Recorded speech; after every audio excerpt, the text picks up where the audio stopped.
All right. And oh, hang on, I gotta switch scenes there.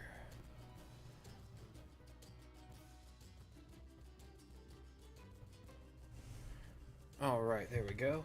Yeah, so one of the problems was I was testing all of my new audio fixes and stuff only on the streaming main view stuff that I had set up for the scenes, and I completely missed setting it up, making sure I had the audio properly set up on the buffer screens, and as such, it just straight up didn't happen. All right, there we go. That should be fixed there now. So hello, welcome. Thank you all for joining. Thank you so much for joining in, Hoilepa. Happy to have you. Yep, you are first chatter today. All right. So. Absolutely. Yeah, no, I'm still trying to make sure I get everything mixed and mastered properly here. And, let's see if I bump that up. How is that there? Is that better, or... And, that, actually, hang on,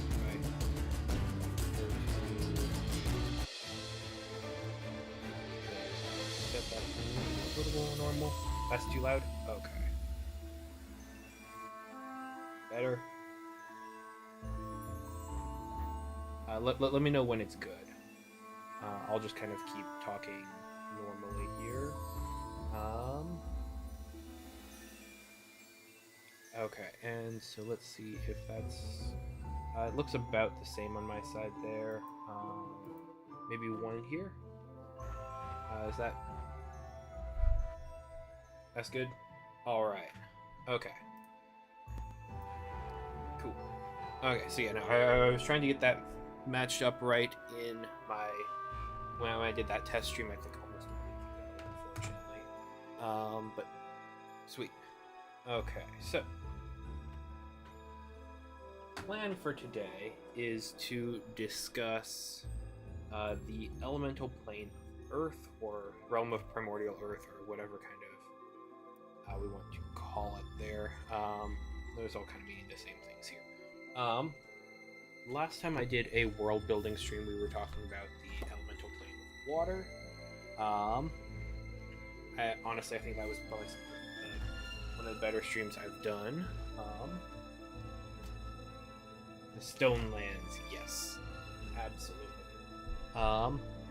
And the elemental plane of Earth has had this sort of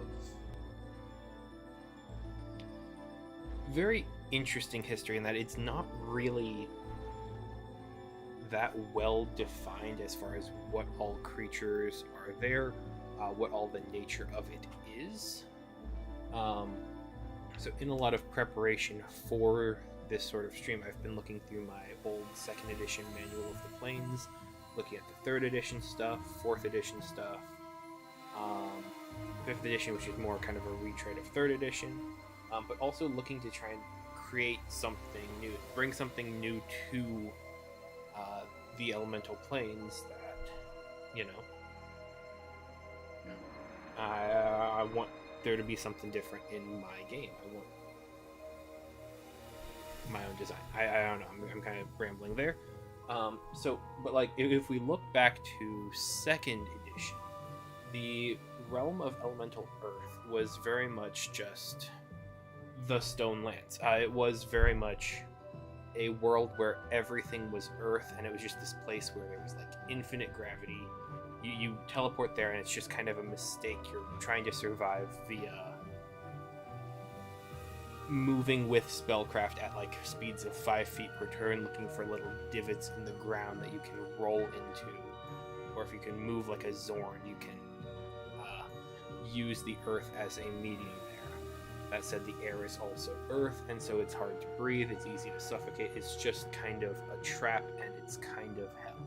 It's one of the least inhabitable lands in like 2nd edition, so that's I'm not gonna lie, it's interesting, but I think it's limited as far as how broadly applicable it can be in a sort of slightly more space fantasy, slightly more, action-oriented, narrative-focused gameplay, because players aren't going to necessarily be incentivized to go to a land that is just kind of immediate hell once you get there, and the primary concern is getting off of it. My former DM used that plane of existence as the only place for getting legendary metals like orichalcum, adamantine, and the like. Yes, that is actually kind of what I was just about to go to, where 3rd edition recognized the problem with 2nd edition's designs there. And so 3rd edition said, okay, Realm of Primordial Earth, it's as I've described in, I think, the last stream here, Earth plus plus. It is all of the biomes and nature of Earth raised to tuned to 11. However, it is a land of treasures. There are gemstones, there are spell components, there are legendary metals and the like there. So I think that's a lot. That might be where your former GM was kind of getting some of that information, or like some of that ideas from.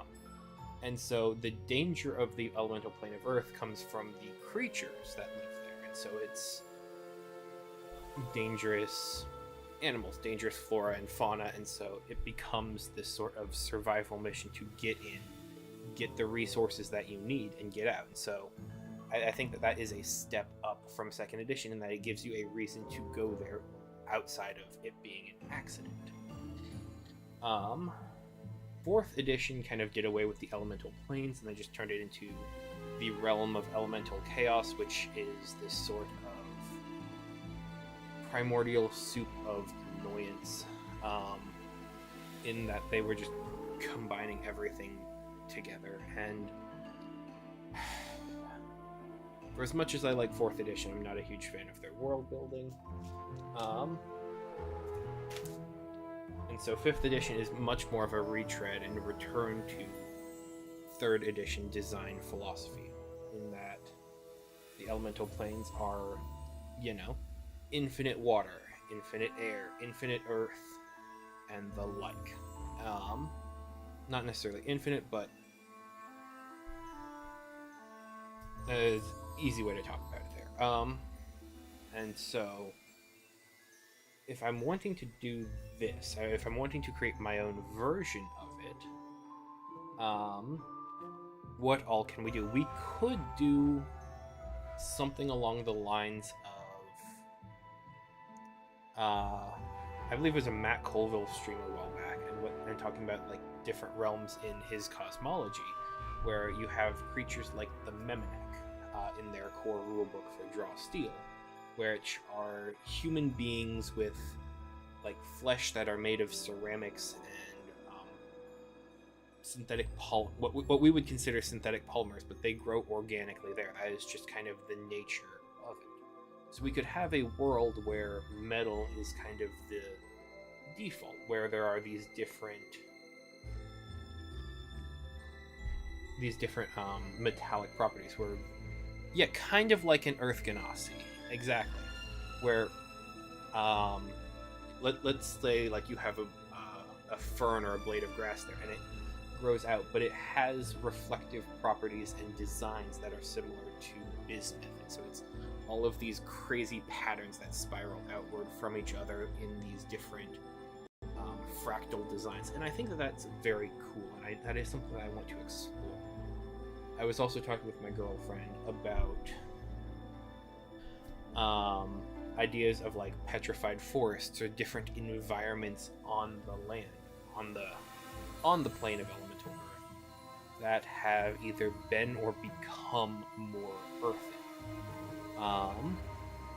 which I think is cool. That the longer you stay there, maybe the more rooted you become, rooted being a condition of the game, and so that could be interesting. And then also, I've just kind of been going back through a lot of previous monster manuals and such, and figuring out what would be reasonable to come from there, what feels out of place. I don't want my Realm of Elemental Earth to necessarily have a bit of a sci-fi angle to it. I know we did a little bit of that with the Realm of Elemental Water, and so I want to kind of rein this back into being much more natural, much more fantasy focused, much more fantasy forward. So one of the things that I found that I love having in monster manuals, in gameplay and game design, is dinosaurs.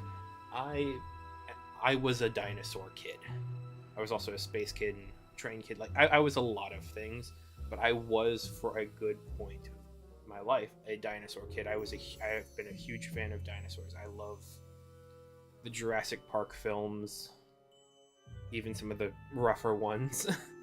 And so I've been going through the monster manual for 5th edition, for 4th edition, and dinosaurs are in there, and dinosaurs make sense because they fit this sort of classical fantasy, Sir Arthur Conan Doyle's The Lost World, this very Skull Island sort of thing. But that I have trouble just kind of dropping that straight into my main campaign setting continent and just being like, yep, there's now just an island there where there are dinosaurs. Like, if we're talking and being kind of realistic, I actually quite like an element of the world building from Jurassic World Rebirth, in that dinosaurs have now kind of congregated to the equator since it matches their temperature, and so there is this sort of strip of land that like people can't and shouldn't really go to because it is dangerous, because there are dinosaurs there, and I find that very interesting. Make them the origin of Tarrasques.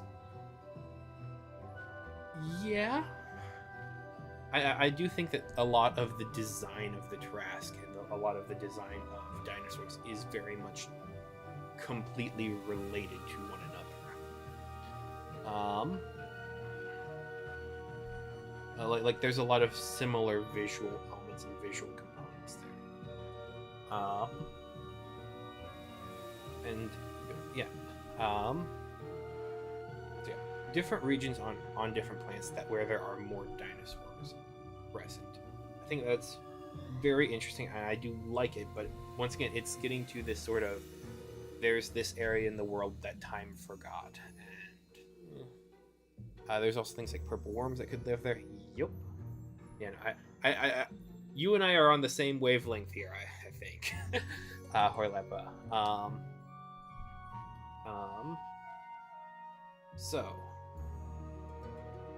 my thought process was, okay, well, if we don't necessarily want a land that time forgot on our main campaign setting here, just because that feels a little bit out of place. It feels a little bit like a pastiche so that we can have dinosaurs in the core rulebook. Where can we put them so that they can feel natural to a world there, that they can feel natural to a part of a campaign setting? And I didn't really have strong convictions to the story of the realm of Primordial Earth. And so I'm thinking that's probably where our dinosaurs are going to be. And it is not lost on me that there is a great humor in that a lot of the different manifolds and worlds are built on different mass extinction periods throughout Earth. Like the whatchamacallit, Realm of Primordial Water is a bit of the Ordovician. Deavos, my Feywild, is based on the I believe Endivonian. Oridon is based on the End Permian, etc. maybe different outposts from different planes. You can have different mini operations from Hell, Heaven, Abyss, like nuke it out in their minds. That's a little bit more in the vein of my Underdark, but yes, I do have cross manifold, bridge manifolds, and that sort of thing, and like the reason why I haven't done like a world building stream on like the elemental plane of fire is because that is my Hells, and so I have a pretty strong idea of that fantasy. Same with the Abyss. But yes. Short answer is yes. And so let's go ahead and see what all we can do here. Okay, there's just some of my handwritten notes there. Okay, so what do we know?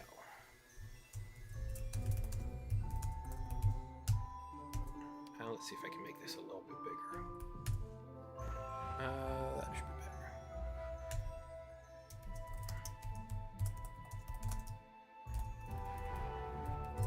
The realm of Primordial Earth is our land of dinosaurs.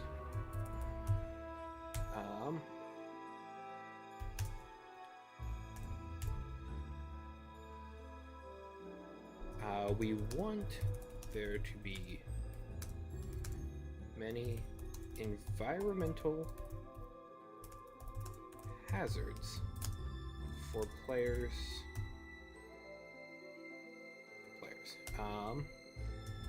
The landscape will be rich with hard to get resources, making journeys to the land worthwhile, beneficial, worth the risk.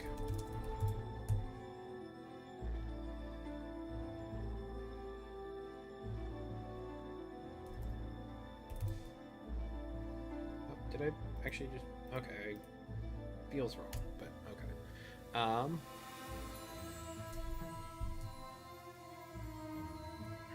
Consider petrification for remaining on world for extended durations. Okay, and so I've got a lot of these ideas here, but my then thought process was, okay, what do we do about humanoid species? Because most of the creatures that I have or like most of the planets that I have a dominant humanoid species, or probably honestly several. Like if we go back to, you know, the Fey realm there, we have the Kindred, we have the Fawn, we have Elves, we had Fomorians. They're not going to be in the core rulebook, but they existed and are now extinct. If we look to the elemental plane of water, we have the Undyne, which are kind of our Tritons, our Merfolk. How about Rust monsters?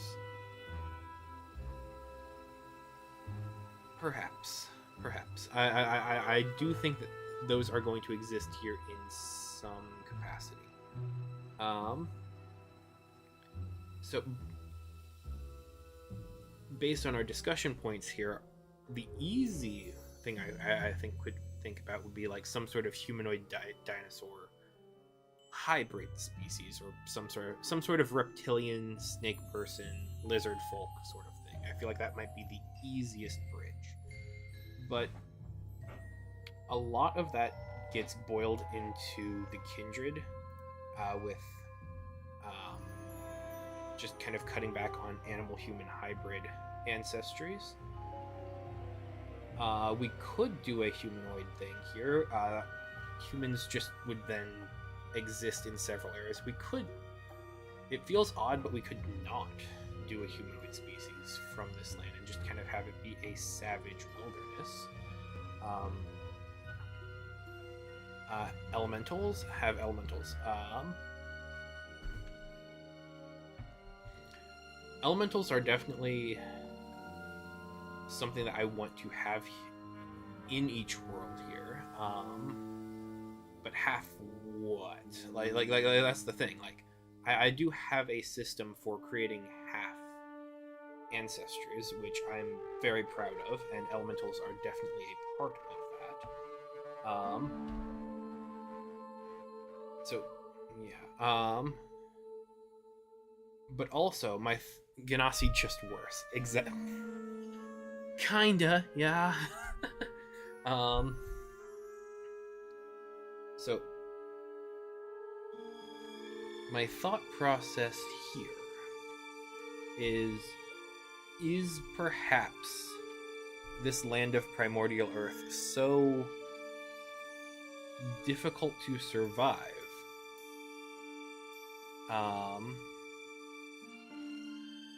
that it does not have large-scale civilizations. Like, that's something I've considered here. That maybe townships can't be built because of something. And so I don't know if dinosaurs as like themselves are going to be that something.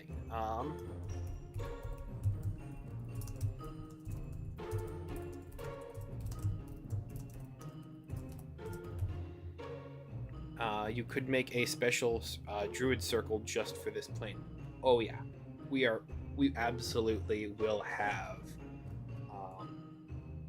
special druids.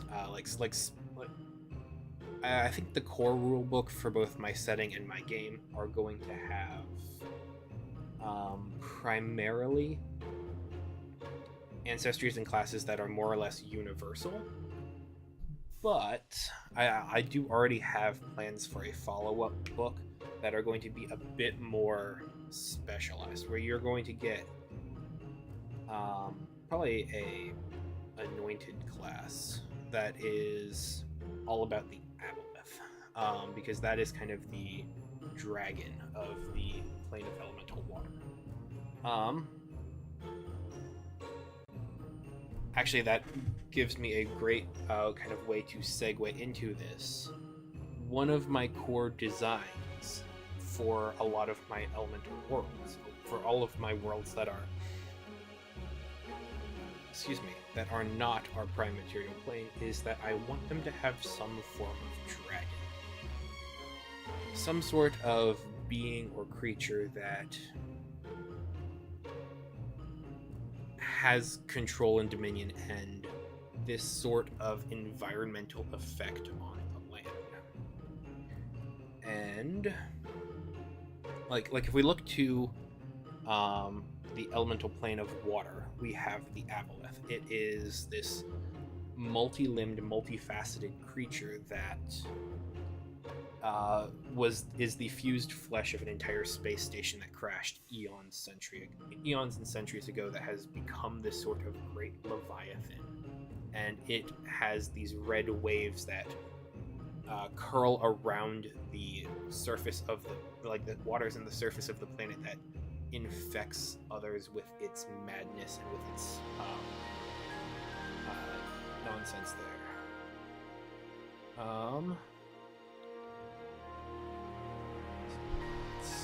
If we look to the land of elemental fire, we have devil lords and such. Whole plane, one big earth elemental that is asleep. Once again, you and I are thinking on very similar wavelengths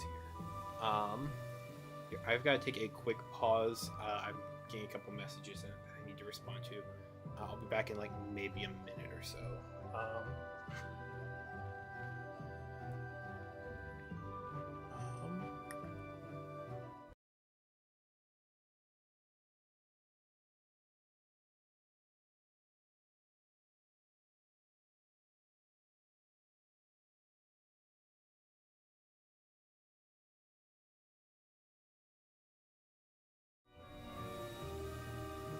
I forgot to go for the audio clip there. Copy.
Okay. Here, let me jump back into chat here. There we go. Yeah. Alright. So, yes. Harlepa is thinking 3 steps ahead of where I am here.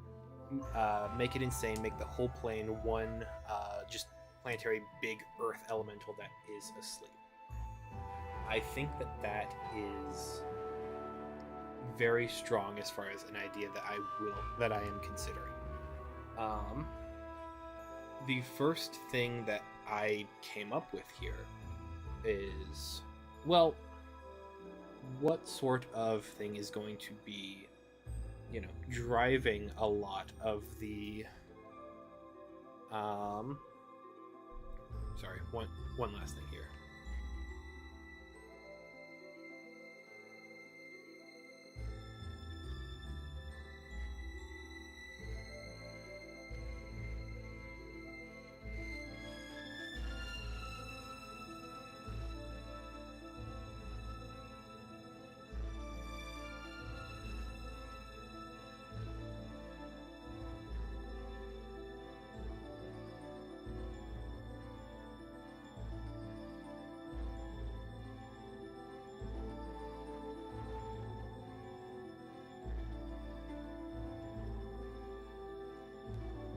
Okay.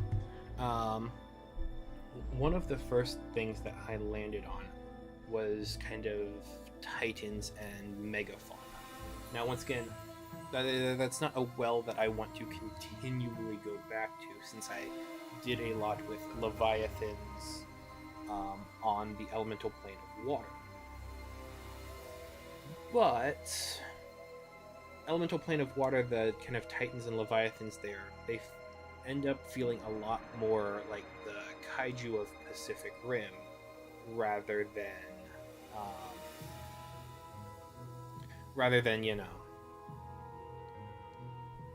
something else here. So if we go in that direction there, we can do something different here. So one of the kind of bigger kicks that I've kind of been on recently is I've been watching a lot of Godzilla universe mythology, lore, movies, etc., and it's been fun. Make insane, make the whole planet big earth elemental see a bit different than that. Yes. Um, and so my first thought process here was petrification usually happens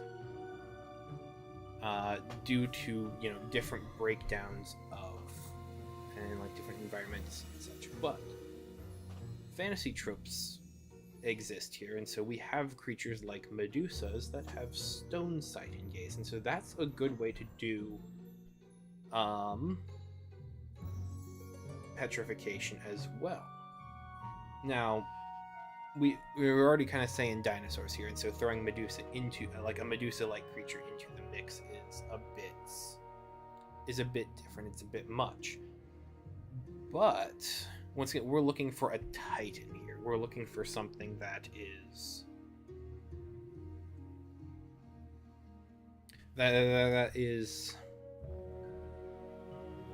going to be exchange water with magma lava.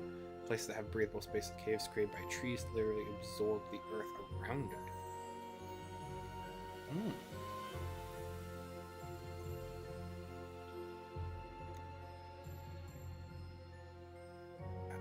I do like that. That is cool. I think magma, like obviously there are going to be volcanic regions of this planet. Though I think that that's going to fit a bit more towards the plane of fire, but I am definitely going to hang on a second.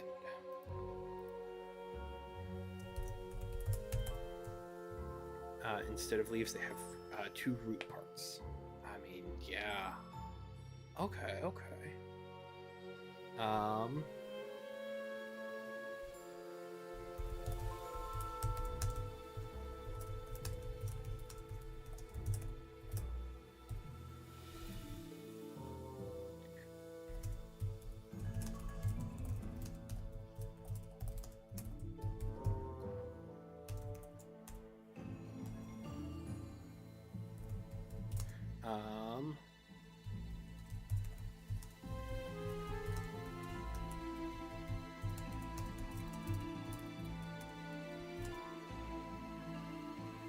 Yeah. No, I love this world building. I absolutely do.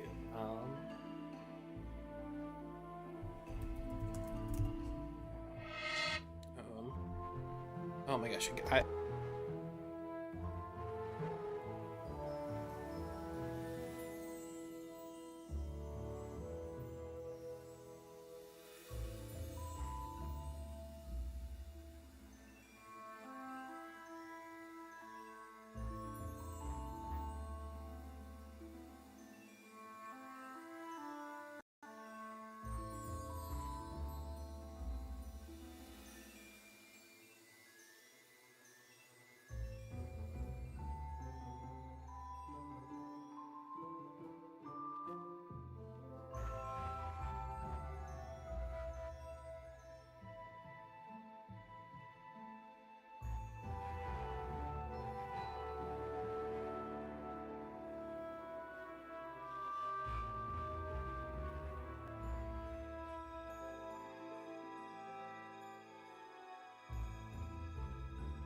Alright. And should be all good back now. Alright. Have breathable spaces are caves created by trees that absorb life around them.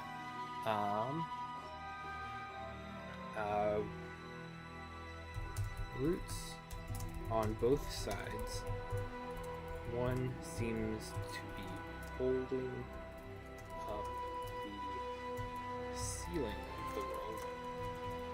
That's a little bit I'm adding in a bit. But so you kind of have these trees that are like atlas that are seem to be holding up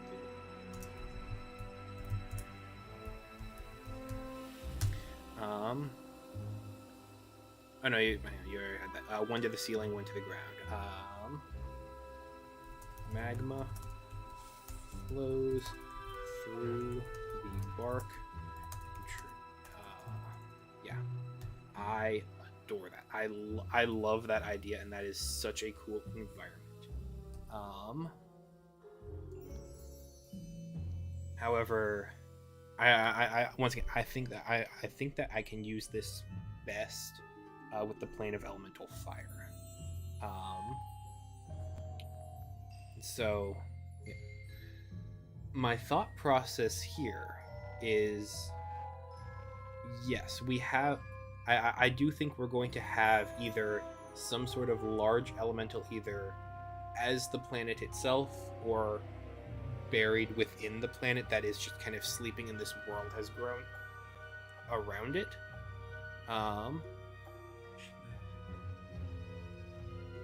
Create. Oh, that's a process in nature called chemosynthesis, found inside a cave system in Turkey.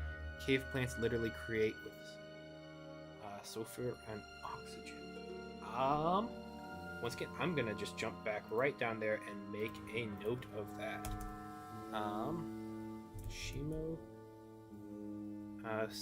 Synthesis. Yes. Because anything that I can do to tie the fantasy writing and world building back to natural processes and such, like, that is what I enjoy doing more than anything. Just having, backing, having like scientific and reasonable answers and explanations for how the worlds work. So my thought process here: one, there's a Titan or something monster. Oh, hey, you are all good. I have several friends who text me with a lot of typos. I do my best to not, but you're all good. I've noticed several, but like at the same time, I can understand what you're saying without. You're all good. Okay. So we have large petrified areas, petrified wastes here. We have dinosaurs that roam the planet. We have civilizations that can't quite build themselves up either as defensible kingdoms or perhaps even some sort of harmony here. So I think that a cool way to do this, a cool way to have a dragon of the elemental plane of Earth, a big environmental manipulator who is an active force within it, would be to actually have a Titan. I mean, of course, we want something like that here, but one of the cool stories from the Godzilla mythos, because once again, that's kind of just been a bit of a kick I've been on for the past couple of weeks, is that there is a monster there that decimated the landscape of the planet Venus. The reason it is what it is because of this creature, and then it moves around. It comes to other areas, and that is King Ghidorah. And so I'm thinking we have this giant, like, maybe not a direct parallel here, but like a giant 3-headed, 5-headed, something like that dragon that has like a petrifying breath, or that like has made its home here, that has made its nest here, and it it knows of the nature of the world, and I don't know, maybe it is trying to keep it contained, so it becomes the primary being around the world, or I don't know what, but I think that it has claimed this land as its throne.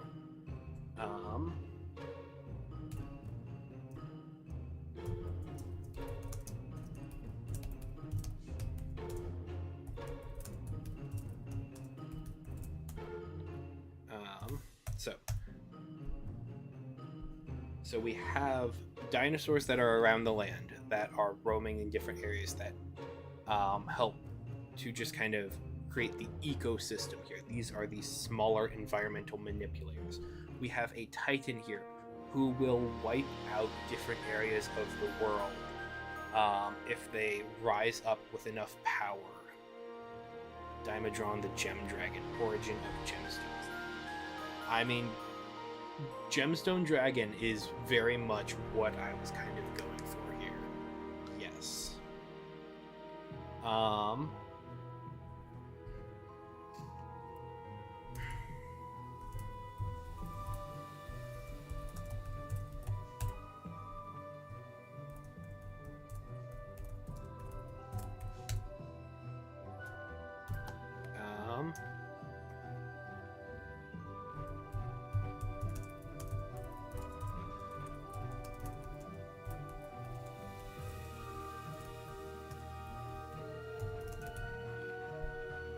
And so all of a sudden here now, we have,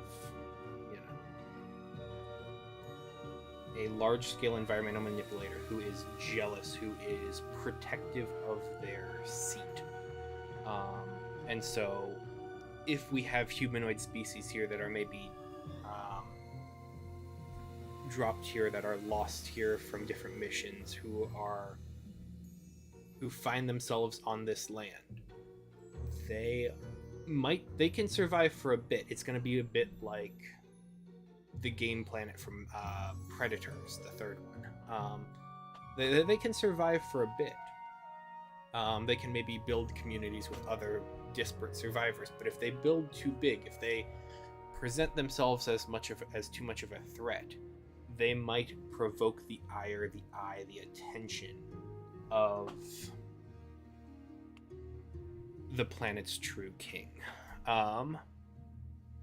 So I feel like that is a great filter there. You can survive here, but you can also leave. Exactly. Like it's so much easier to just leave, and so that makes it so that this planet has this internal gameplay loop of, we go there, we get what we need, we try and get what we came here for, and we get out as quickly as possible because it is hostile to life. Dinosaurs as themselves, there are several that are smart, there are several that can communicate within their species, but they're not necessarily building civilizations here. And so they mostly go under the radar of this both protector, defender, and tyrant of the land. And so that gives us reasons for these anomalies. It gives us reasons for large swaths of petrified forests. We can have areas of the world that are broken up out of these rare earth metals that are brought forth from deep within, as maybe it kind of came from space and crashed into here. We can have, I think that there is enough here that we can tell a coherent story of this world. And once again, we don't have to have everything fully fleshed out, but we want enough for a roughly 2-page spread in the book, so that way if the players say, hey, we're going to go here, and the GM didn't really have that plan, they can flip here and be like, okay, here's the basic bullet points of what this world is, and what all they can do and can interact with. So,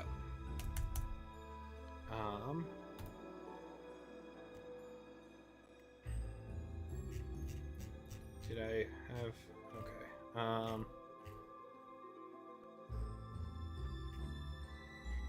creatures and inhabitants, regions and environments.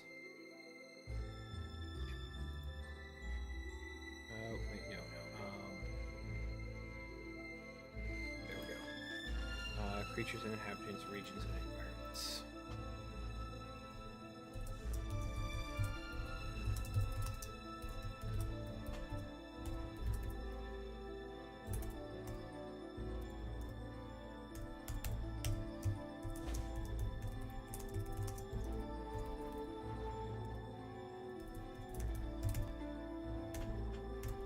So creatures and inhabitants, we have how about farm animals that live here, like turtles. Only store metals inside their shells, bred for eat. Because like that's a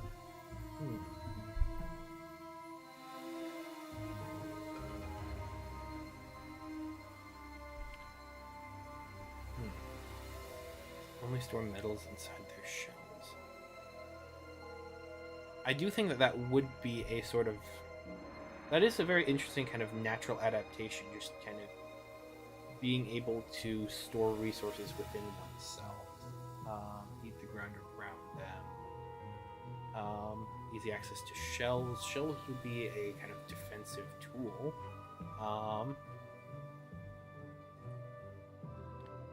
Kind of plate-skinned, plate-scaled people. I think that there is definitely something there.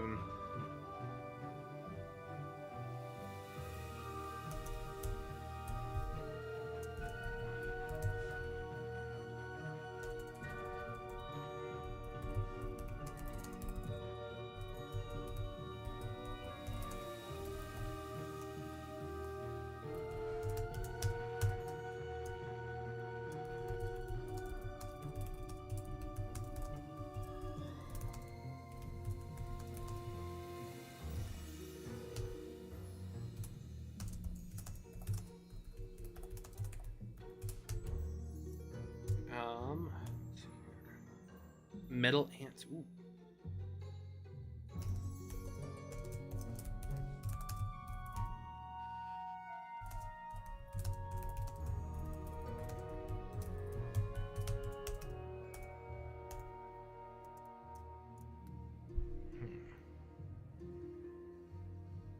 Metal ants. I feel like that might work a little bit more towards...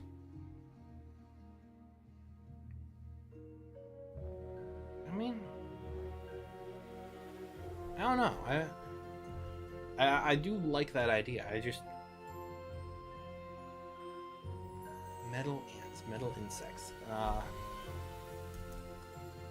I'm gonna make a note of it, but I don't know if I'm gonna be able to work it into this world here, or if it's gonna, or if that might work with something. I hate this new Google Docs update where it's prompting Gemini stuff all the time. I'm gonna need to find something else about this.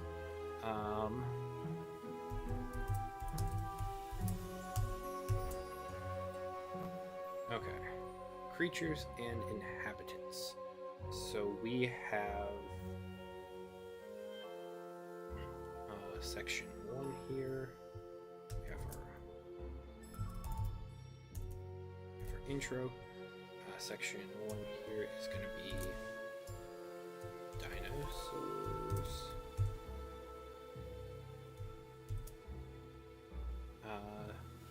Then do we have what? Do we have our...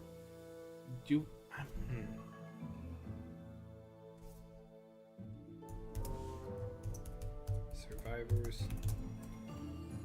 Maybe golems. Created here more easily. So you have a lot of stone golems or shit. Ooh.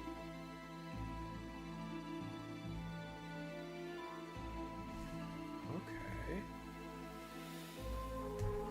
Survivors. Hang on. That's something. That's... Yeah. One of the useful tools of survivors might be automation, might be the use of golems. Because you have all of this earth here,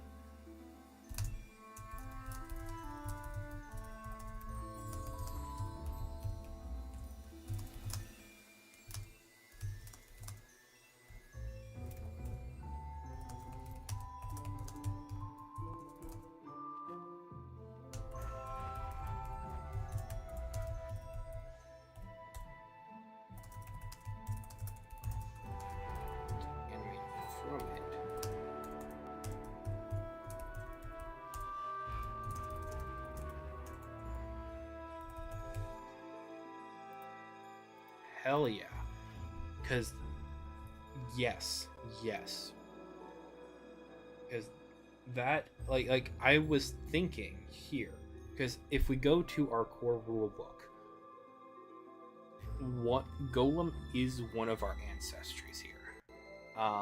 Once again, I haven't done a lot of writing up for it, and once again, I need to port that over from previous versions.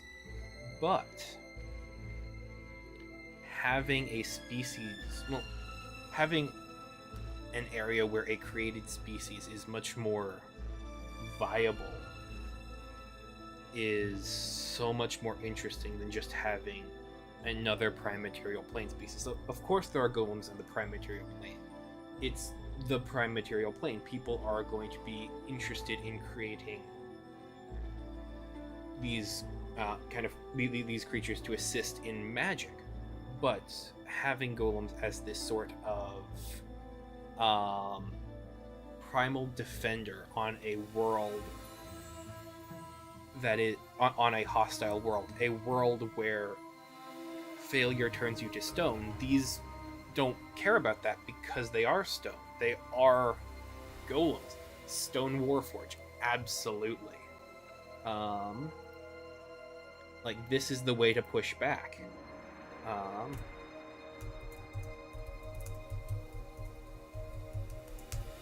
Stone Warforge. Let's see. Yes.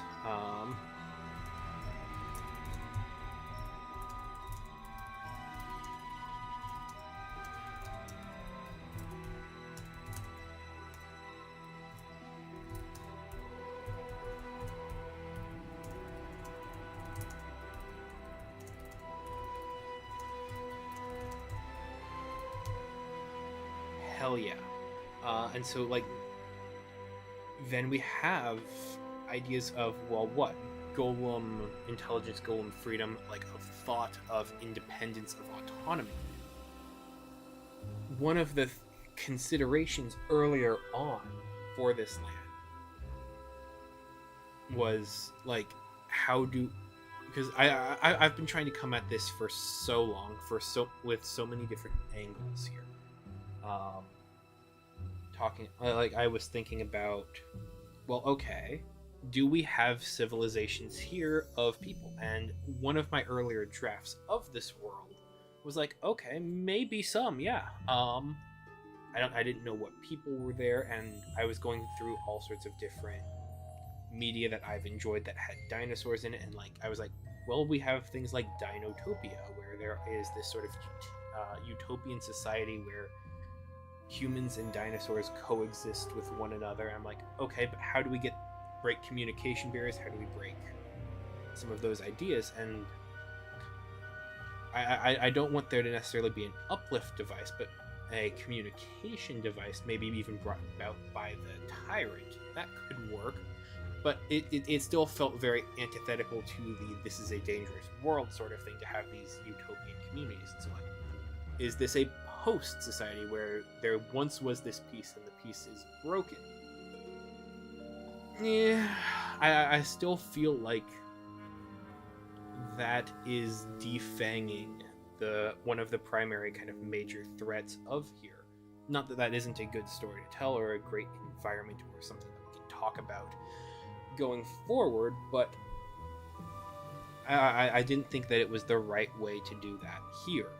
But talking about golems, talking about stone warforged and types of things, I think that is a great way to go about it, where we trust our creations, we trust and have our alliances.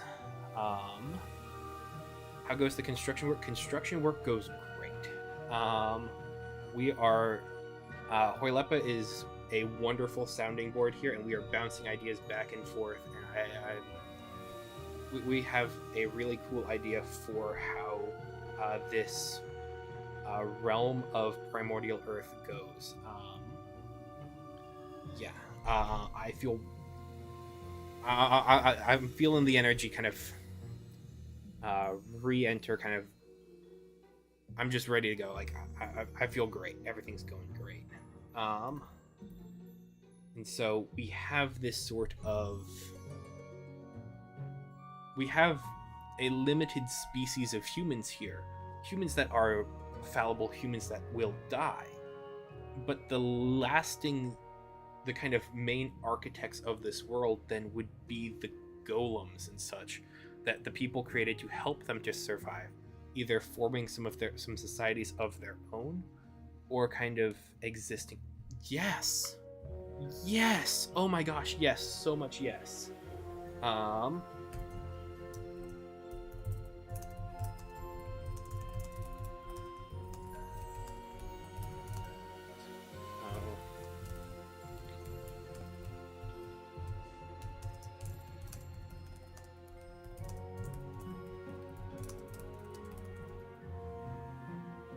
I just started working on my long-term project after a break from the spurt of inspiration. So, looking into how other people build stuff for additional ideas and background as well. Hey, we are so happy to have you, Druids Union. For me, a lot of how I build stuff is I come up with different ideas and arguments for what the world could be. So looking at the plane of elemental earth, I've gone to a lot of previous editions of D&D because they all have these sort of elemental archetypes. I look at kind of what all they do, what all they care about, and then I want to try and do that in my own setting with my own approaches to it.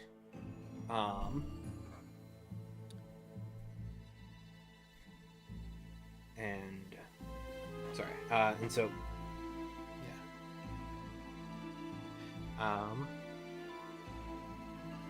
so I have different ideas about, how societies can be constructed on here and just different points that I want to hit. Actually, let's see if I've got any of my templates for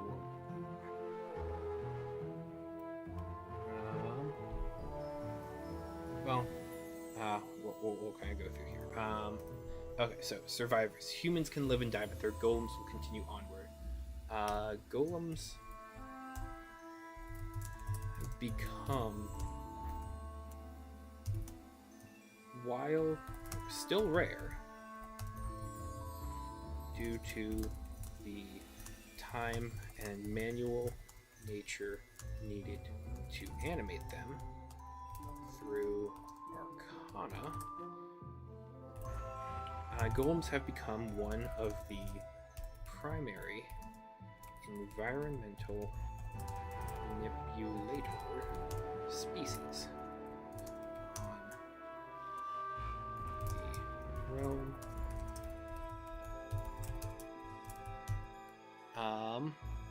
Actually, one other thing, Druids Union, that I've used a lot of in my world building projects and such. One of the things that I do is that I want to have a lot of Earth-like worlds. I want there to be a lot of places where humans can live and survive, or, maybe within some challenges and threats here. But I've been looking at a lot of sciences in order to, study and create different things and have ideas that bounce off of one another. And so a lot of kind of my research for these worlds and areas stems back to looking at evolutionary biology, biological anthropology, and that sort of thing. One of my favorite here, let me see if I can grab the link here. I don't need this tab right now. One of my favorite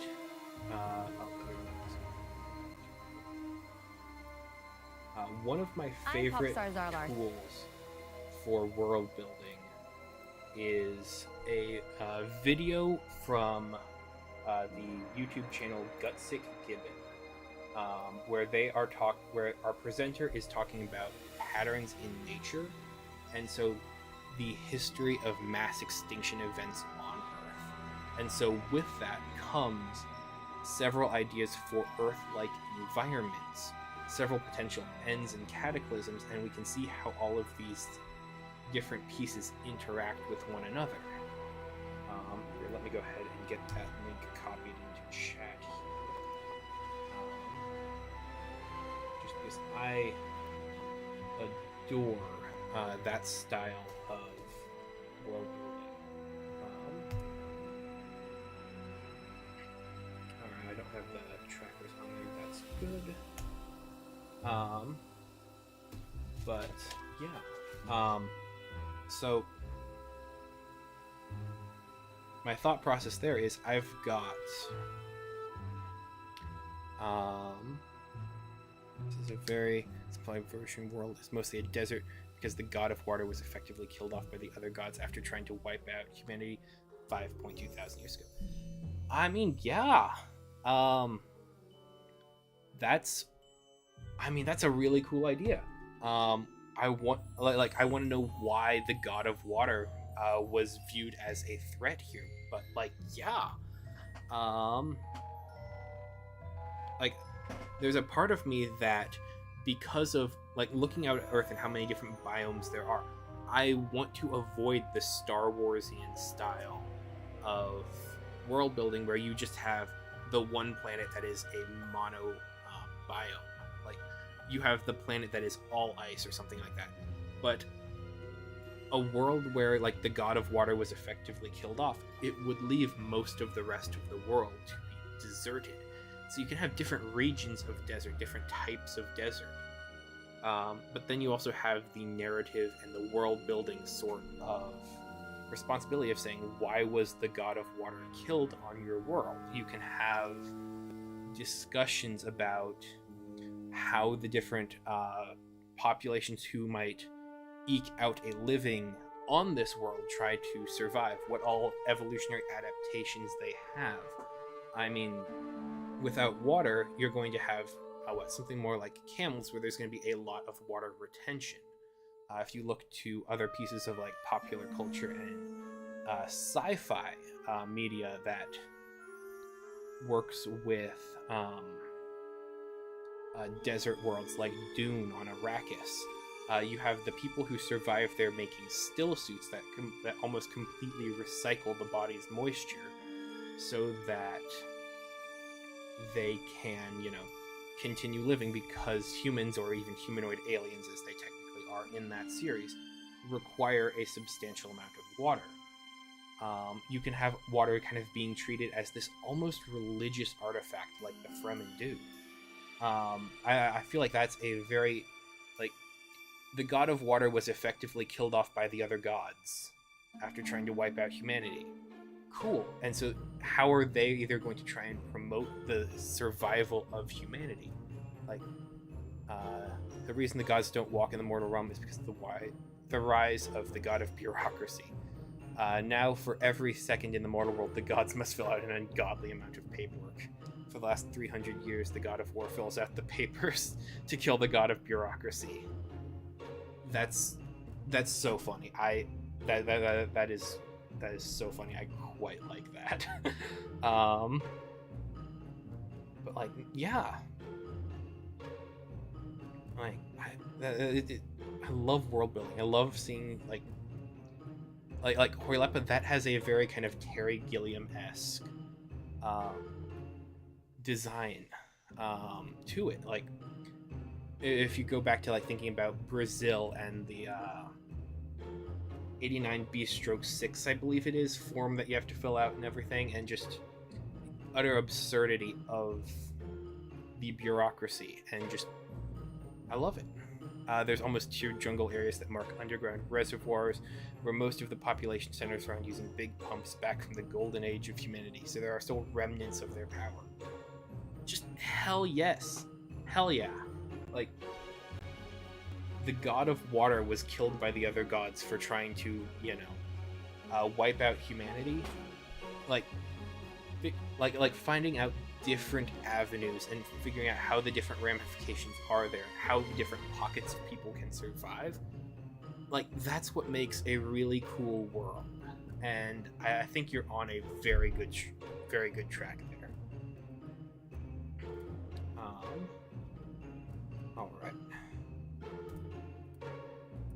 We have regions and environments. Let's see here. We also have, is like, right now that I'm just kind of going through here because what we're going for is like a roughly 2-page spread, an introduction to this realm, so we just know how it's working. Man, did we really get it down to like 2 major headers? Like, oh yeah. So we have creatures and inhabitants. Then we have regions and environments. And so inside of each region and environment there,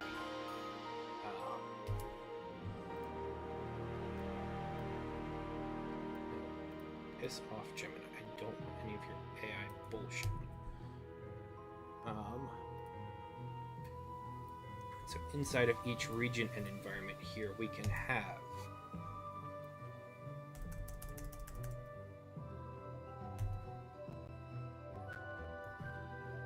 I'll mark down 3 here. So like we have heading 5, so we'll set this at heading 4. The petrified wastes.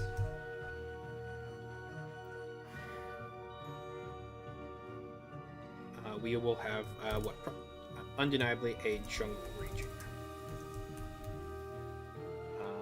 And then because we want an area that is specifically talking about our tyrant here. Tyrant's throne. One of the people designated by the gods to lead people into the Golden Age felt that the balance was betrayed when the water god died, and now we're trying to make an artificial god to replace them, working on a way to trick the players into working for this person, who is basically trying to make a god to reset the world. Ooh, okay.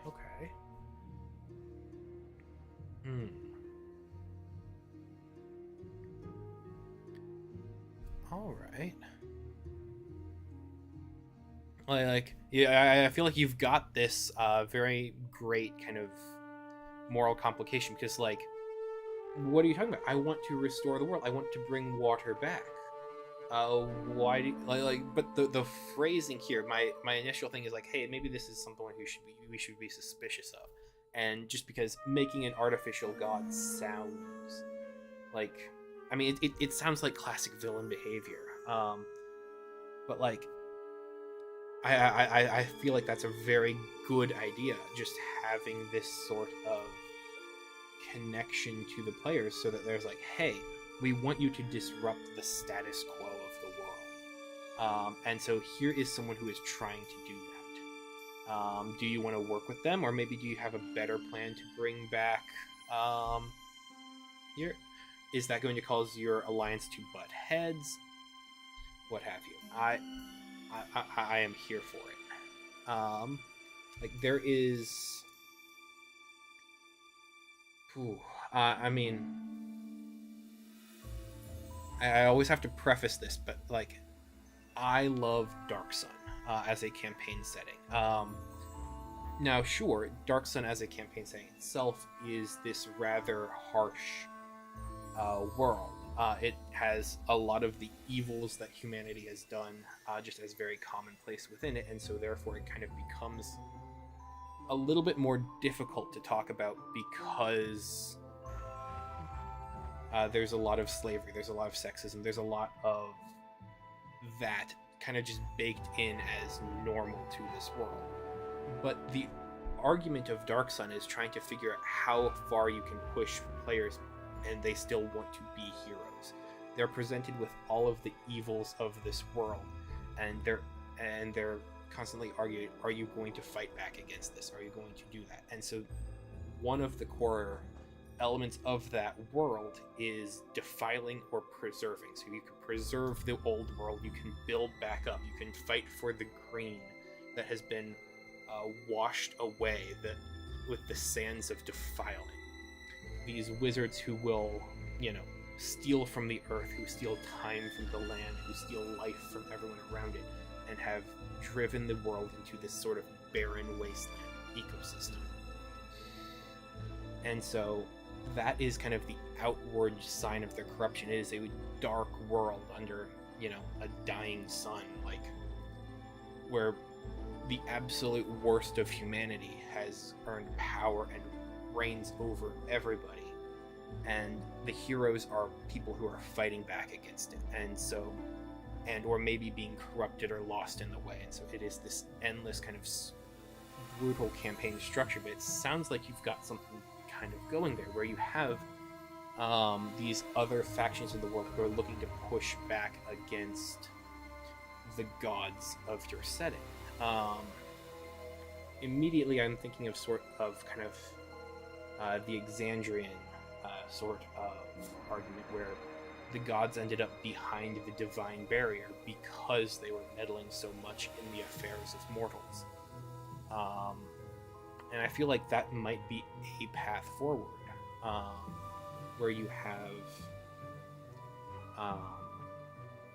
or if you have people who are trying to create their own artificial gods, who are trying to ascend to earn themselves at a table. It's this very sort of, no taxation without representation, American Revolution style of play presentation, where the people are trying to get a seat at the table of the gods so that they can survive in this world as mortal beings. I helped some time ago with a Dark Sun campaign. What came out was the Lich who won the former campaign is now the good guy. He tries to save the world with magic because a dead world has no souls to feast on. That a dead world has no souls to feast on is a hard line, and I love that. That is so good. Man, hang on. I need to save that somewhere. It's very much, yeah. Man, that's so hard. That goes so hard. He's trying to save the world with magic because a dead world has no souls to feast on. Like, hell yes. Hell yeah.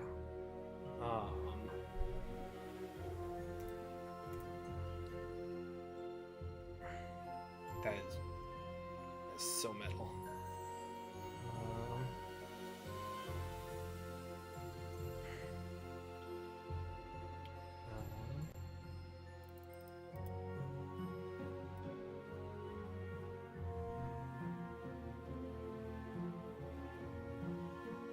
Hang on, sorry, where are my notes?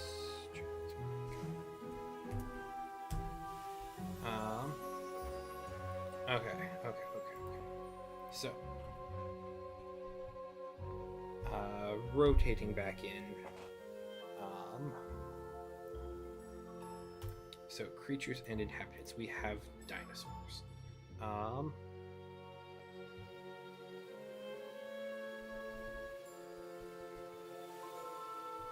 did we structure this previously? These are going over here. Forest Explorer, perfect.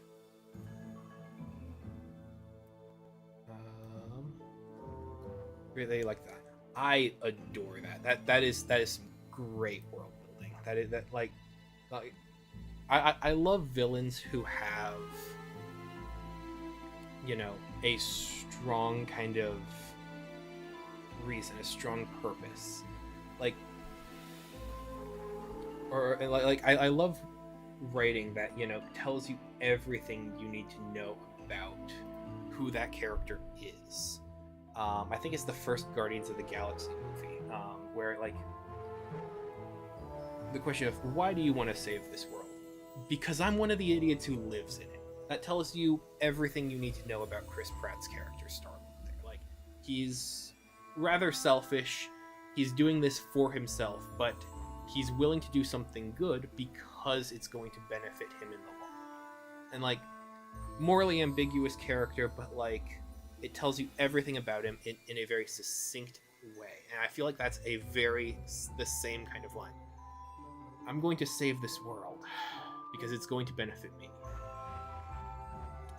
A dead world has no souls to feast on. Why would you want to save it? Because I'm one of the idiots who lives here. The gods are effectively void dragons, but can manifest a shard of themselves into the world without warping reality too much, and quite often take place in mortal affairs and ritual gatherings. Near the beginning of the campaign, one of the gods will task the players to unbury history that was forbidden by the Pantheon 200 some years ago.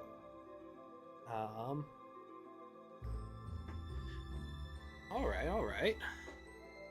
I like it. Yeah. I feel like that's a great campaign kind of plot line there.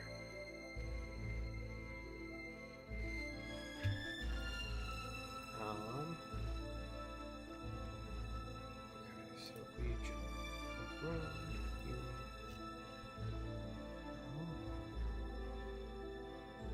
So, creatures and inhabitants. We have our dinosaurs, we have our survivors. We have our regions and events. Alright.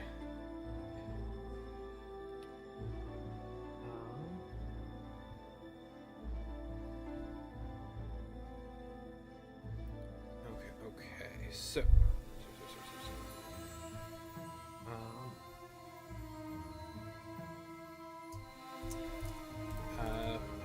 Hang on, we can't say the primary species because dinosaurs are so many different species. It's the primary kind of classification.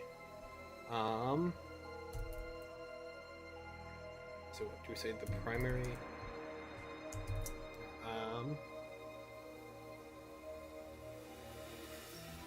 Do we even like Terranaeus as the name for it? We'll keep it now. We might change it back. Change it to something else there. Terranaeus is home to a wide variety of species and populations.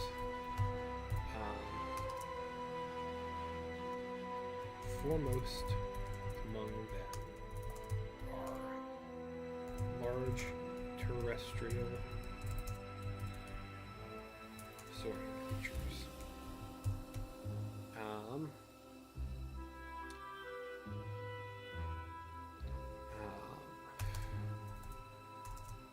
The more vivorous populations find themselves frequenting the jungles and plains of the realm of Primordial Earth. Yeah.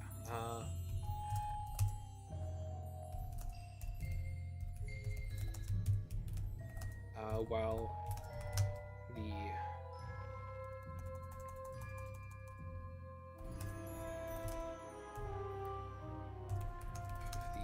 others predate upon them or scavenge the wastes. Scavenge the petrified wastes.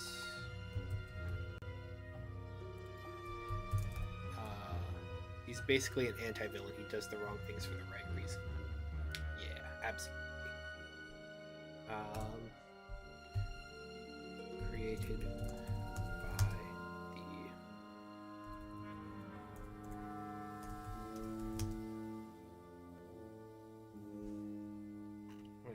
What did we call him? By the Tyrant. By the world's king? I mean, king works. It's a dramatic and pretty good title for them. Created by the ruler, the master. Created by the scaled tyrant. Oh, hang on. Do we say scaled? Maybe horned.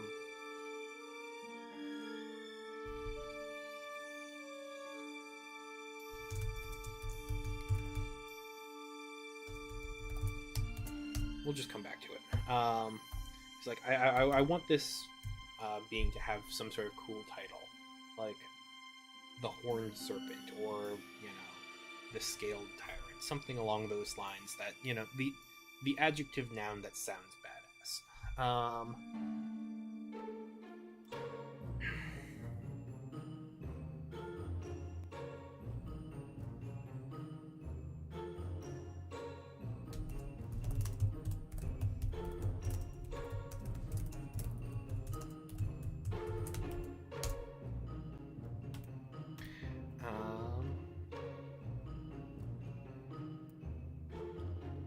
Okay. Or scavenge the petrified waste. I think that's kind of the short of what we can say there.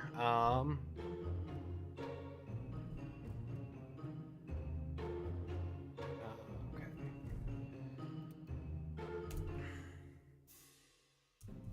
As the lands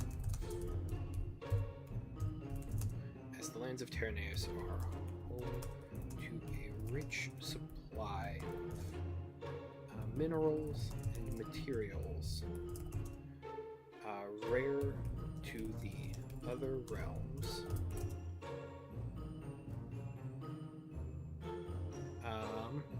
It has drawn the attention of mages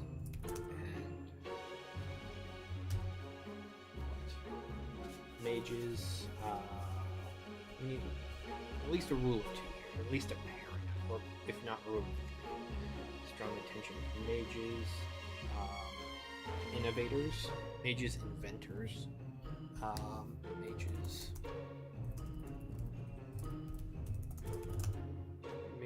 innovators, and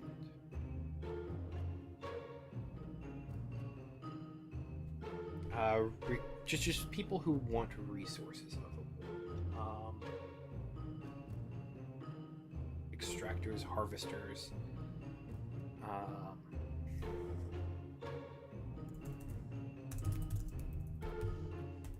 drawing the attention of mages, innovators, and explorers, dwarfs.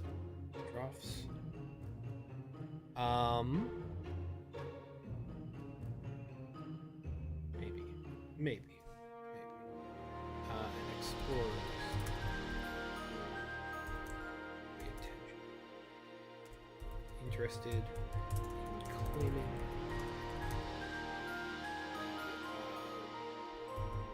sources needed for their spells and creations.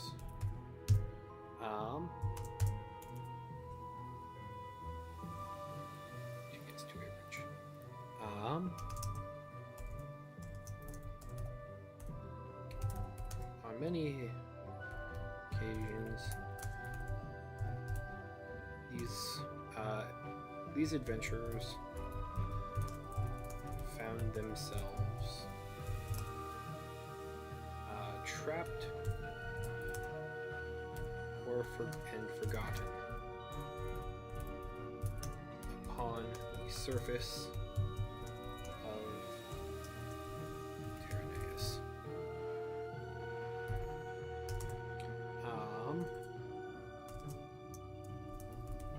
With time on.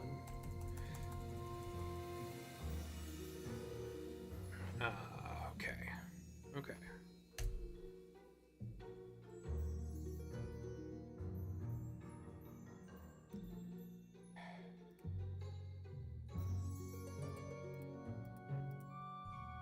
Let's see here. So, found themselves trapped and forgotten upon the surface of the world. So this is where we introduce goblins.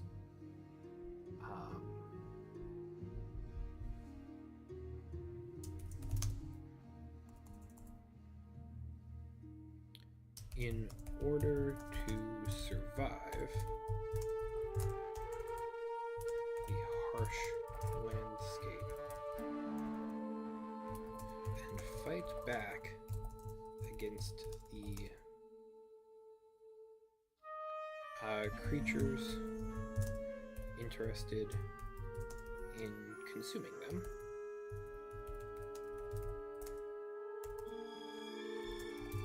Many of the survivors stay in the realm for extended period of stay in the realm.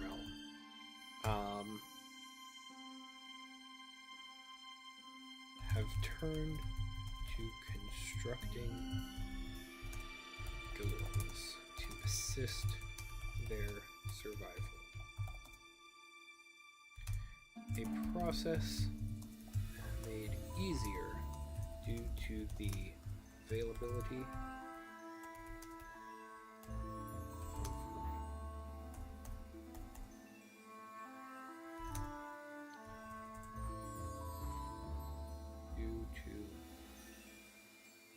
availability of essential resources on the realm.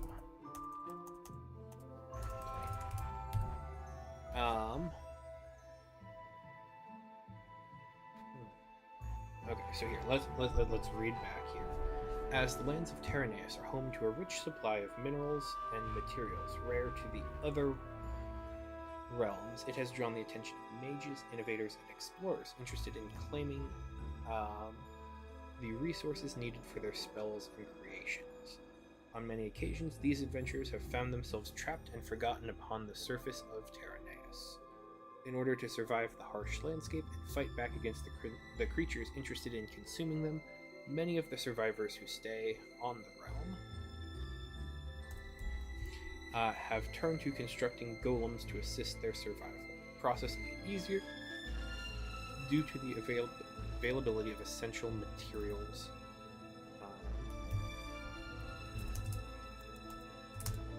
on the plane.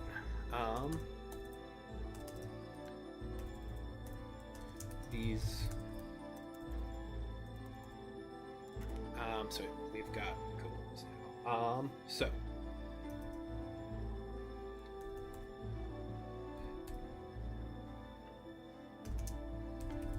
golems.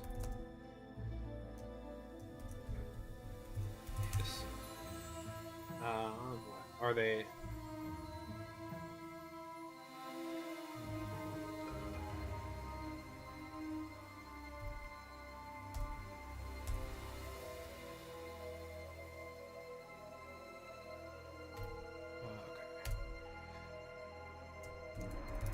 Golems typically constructed upon the prime material planes lack the autonomy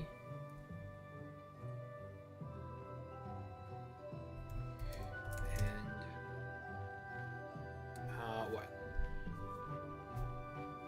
they lack the autonomy and ingenuity of those created in Terranaeus,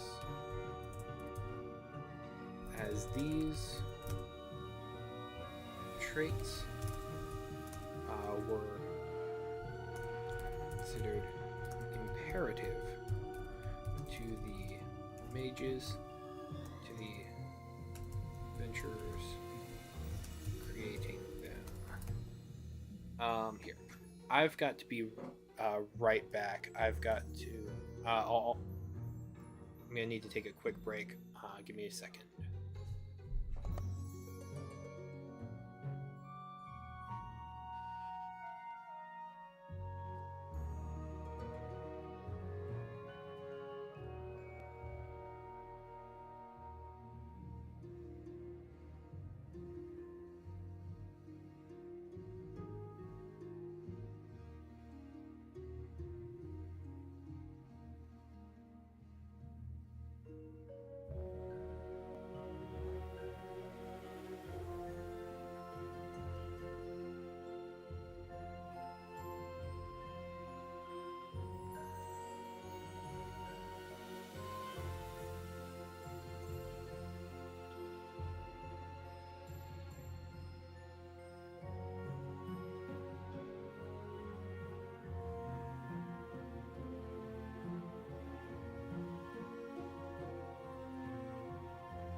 Okay, I am back. Sorry about the pause there.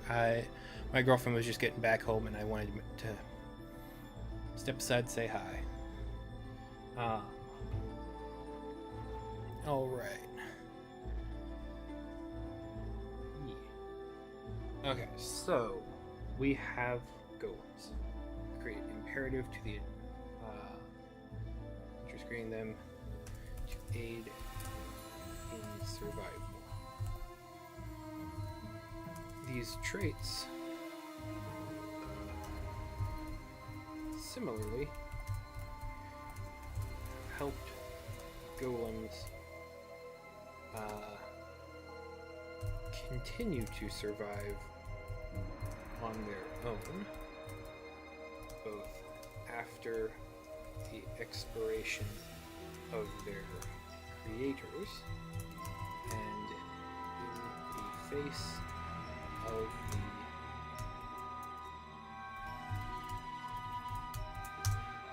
that rends the world that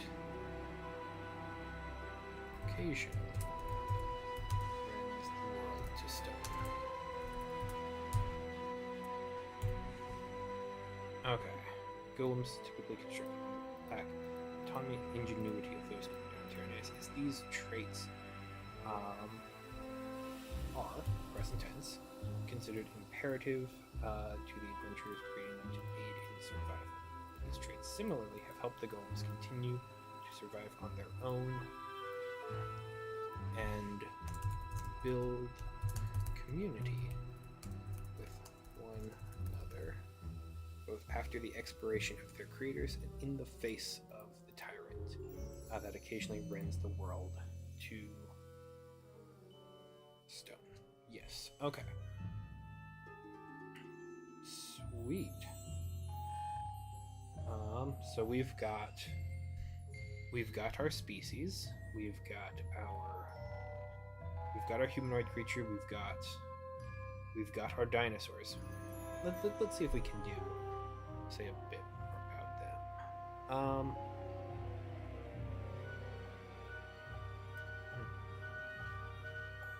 So what? These saurians, the saurians of Terranaeus, are what? They reflect, grinds the region to dust. Yeah.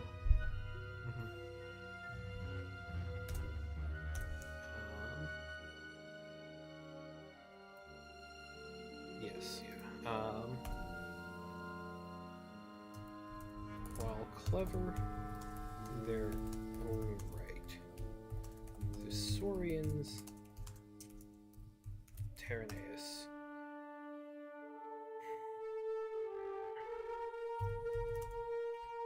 are not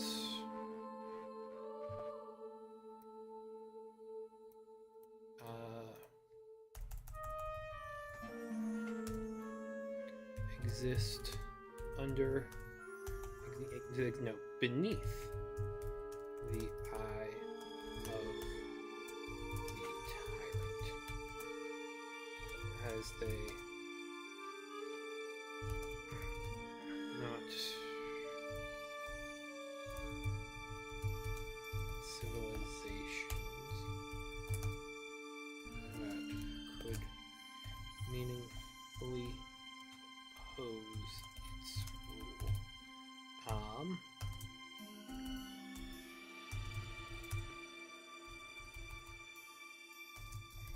For the saurians, they're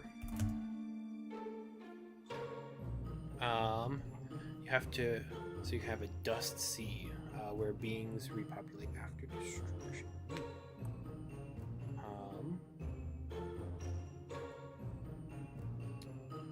Hang on.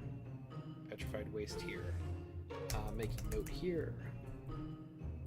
Dust seas.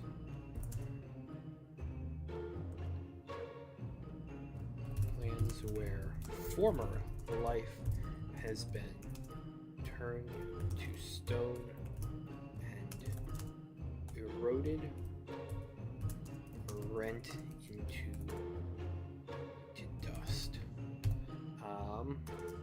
These are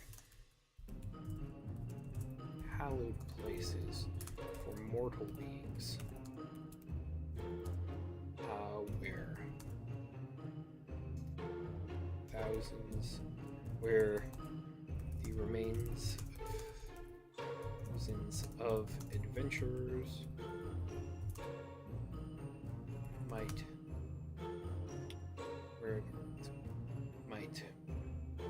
have ended up.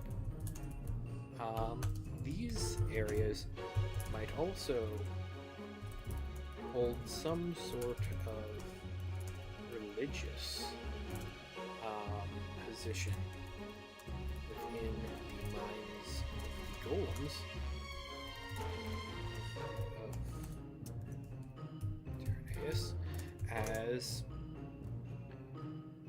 lands where they can easily draw, easily craft new life. And so it's one area of death and destruction, but it is an area of repopulation, or like this sort of holy birthing ground where golems might be able to either breathe new life back into one who has fallen, or like heal them, or like stitch them back together.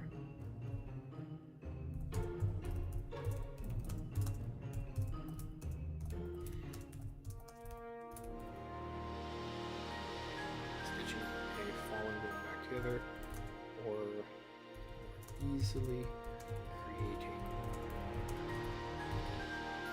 I gotta go full lurk for now, but thanks for listening. Hey, no, thank you so much for joining in. Thank you so much for chatting. It's been great having you here, and yeah. No. You are fantastic. I am so happy to have you in the community, Druids Union.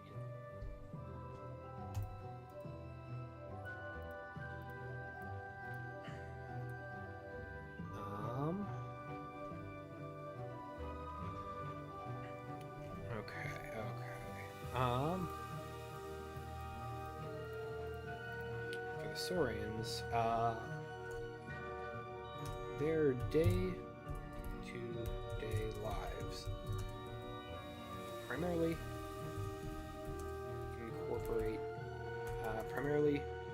involve hunting for food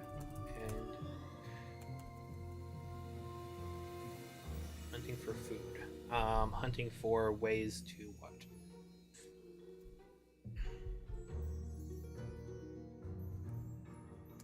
And hunting for sustenance.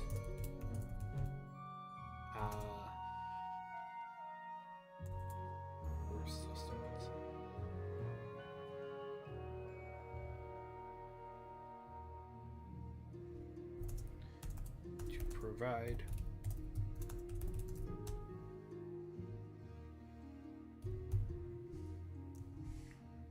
well, hang on.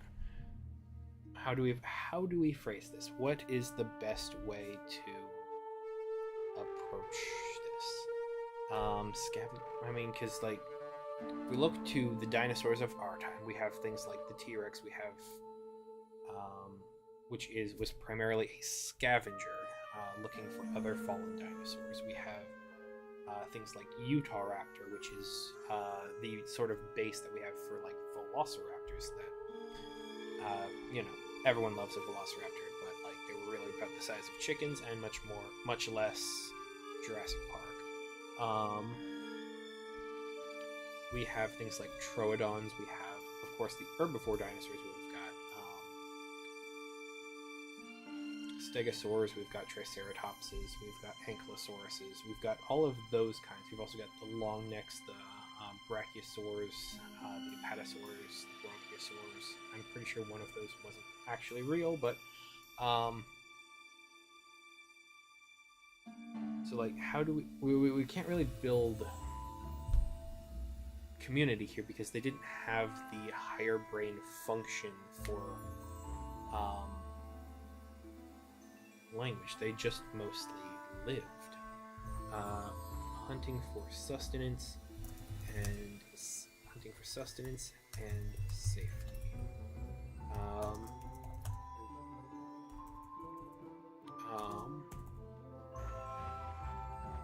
Yeah.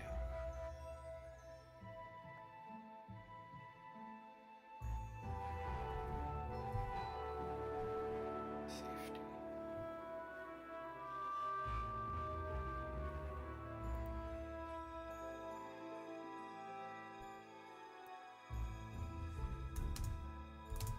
New watering holes. We can just give examples here. So you get new watering holes, new jungles, and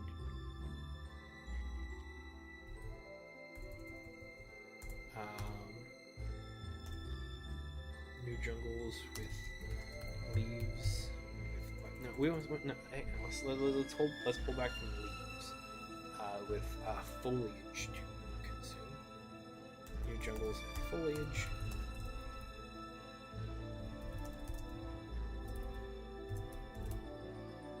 And caves to rest in.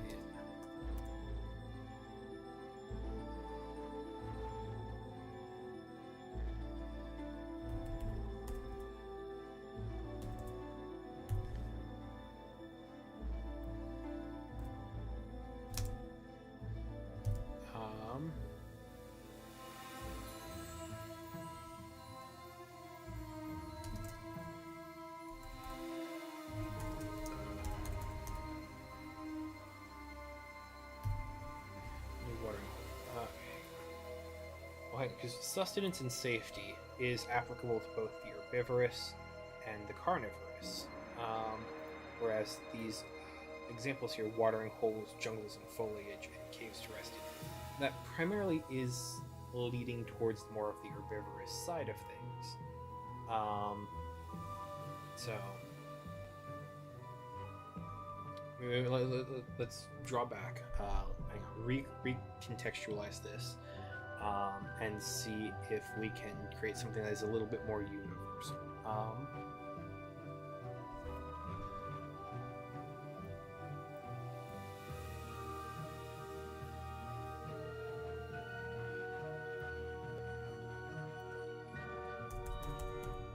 Jungles, foliage, and creatures.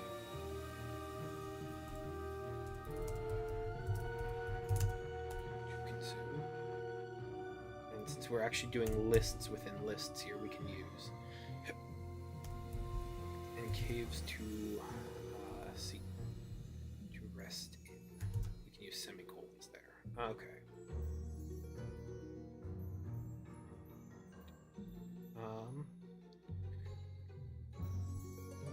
Away from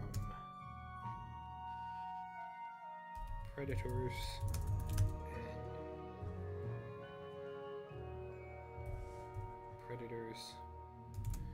And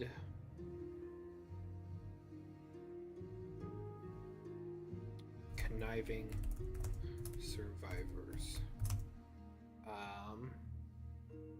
trapped on the planet's surface. And there we go. Talking about the survivors there, that translates us into, that transitions us nicely into our discussion on the survivors here. As lands are home to drawing the attention of mages, innovators, and explorers interested in claiming the resources needed for their spells and inventions have found themselves trapped and forgotten upon the surface of Terranaeus. In order to survive the harsh landscape and fight back against the creatures interested in consuming golems easier, yes.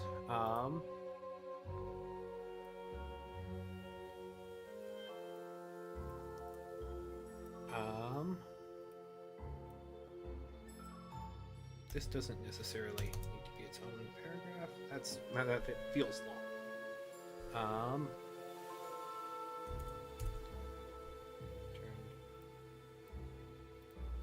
Survive the harsh landscape.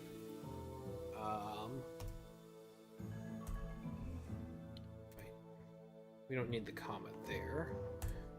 Okay. let's go ahead and kind of merge these sections together. Get rid of our headers.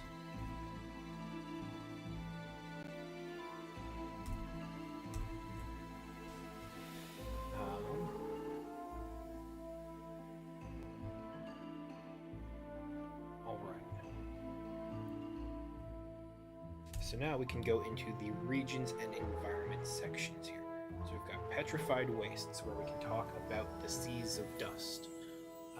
We have the jungle regions, which are, jungle regions. Then we have the tyrant's throne. So those are going to be three really nice and dramatic positions that we can work with there. Sweet. This is man. These are the streams that I love. The ones where just like the energy is here. We've got something really cool that we're making. Okay, so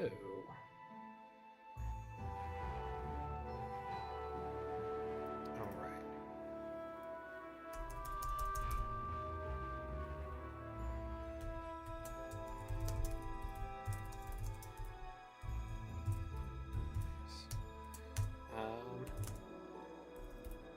Is known for many. Actually, hang on. If we're going to build up to the Titan's Throne, the Petrified Wastes should be second, because because that way we can begin by world building the jungle regions. Then we can talk about areas that it has directly affected in the Petrified Waste that it is responsible for the creation of, and then we can talk about its actual domain. So, jungle region here. So, primary cultures, flora and fauna. Let's go ahead and talk. So, for Druid's Union, this is kind of a lot of what I do. This is actually a pretty good description of how I world build societies here. So I have kind of like the top label, introduction, and then primary cultures, flora and fauna here. So that's going to be our descriptions of society, art, politics, economics, religion, and military.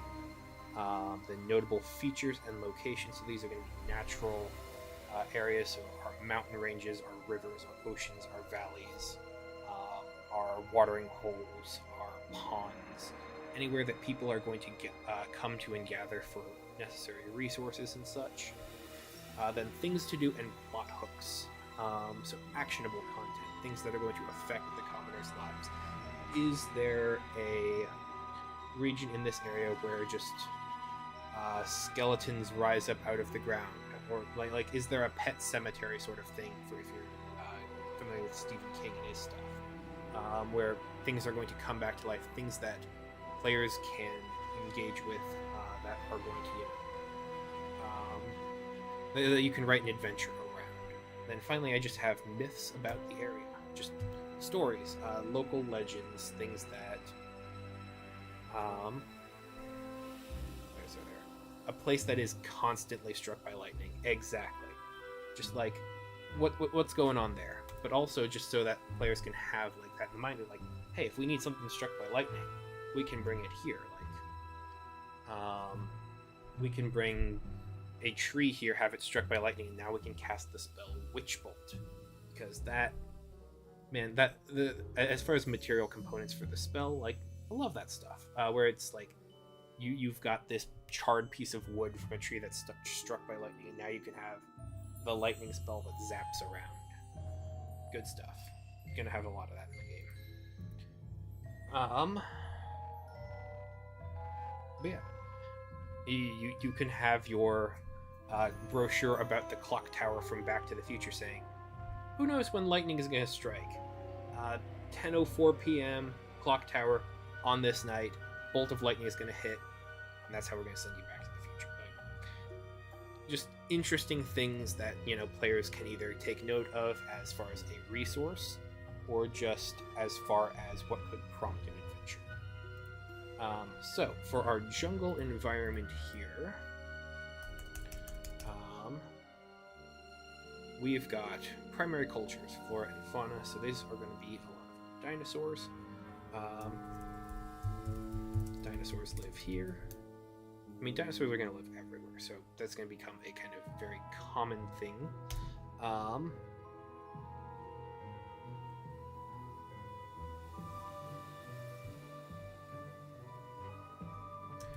This area is more common among adventurers, adventurers and golems, due to, since they can hide amongst the foliage. Like, you have less direct lines of sight than you would have in the petrified forests. And since the petrified forests have already kind of risen amongst the ire of our Titan, we want to kind of stay in areas that might be, able to be hidden as we're trying to build like teleportation circles. We're trying to find ways out of here. Where's the foliage?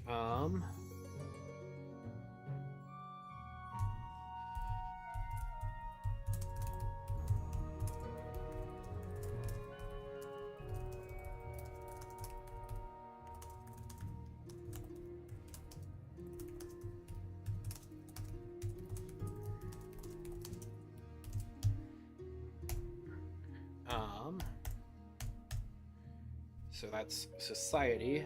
We have art.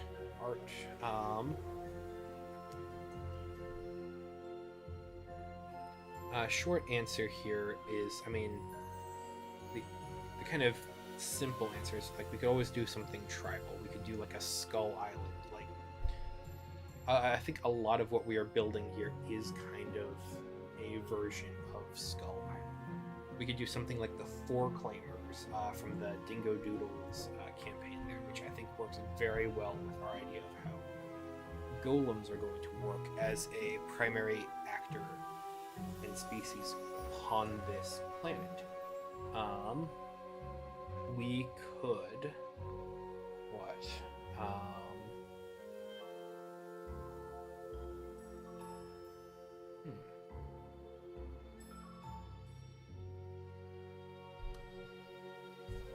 Okay, so artistically,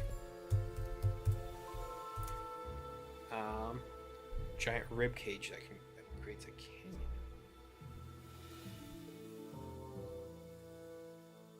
Yeah.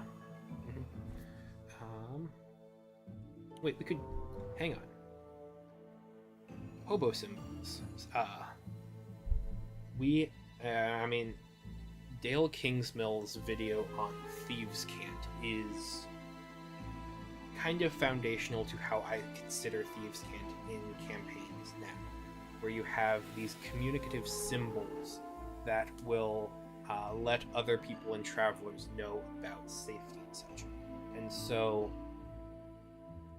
using runes, maybe by other cultures, maybe by, like, you can take the language of magic, whether that be Draconic or Sylvan or something like that, and leave these markers as far as, hey, this is a safer area here, hey, danger is here. Artistically, this is going to be a very utilitarian sort of thing. Utilitarian. Survivors in this region, in these mark symbols and runes in widely recognized languages to communicate with others and mark locations as safe, dangerous, and the like. Caves are giant sea creature fossils from shells. Yeah. Okay. Giant sea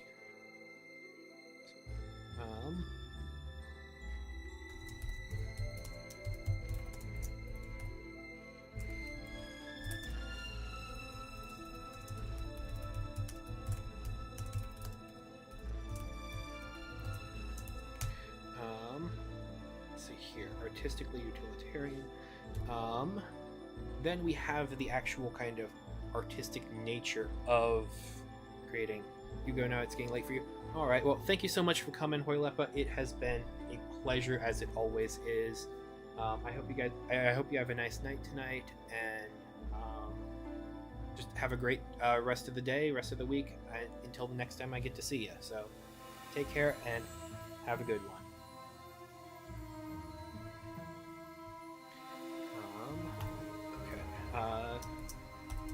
We also have the artistic expression of golem creation.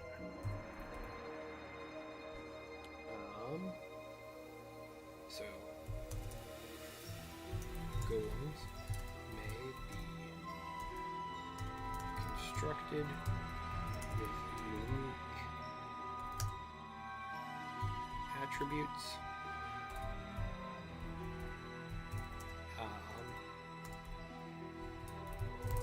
physical abilities, etc., to better fill the role their mage originally intended for them. So like golems aren't inherently created with any sort of like standard dimorphisms or anything. It's just like, hey, I think I'm going to be able to survive in this world better if I have golems who have more melee capabilities. And so like you might have a golem that has like a spear for a hand or like an extra arm or something of that nature, and so therefore they are kind of become like a bit of a hunter designation. Or you're going to have one that has sort of different pieces of armor or is designed like a boulder so that they can be used as a shield or camouflaging tool in kind of desperate kind of measures. Like let's say a predator enters the area, and so you have your boulder shield golem kind of crouch down onto the ground as this sort of fallen piece, and then you cower underneath the kind of sort of shell that you had created for it. Like, I think that there is a artistic nature to that. Yeah.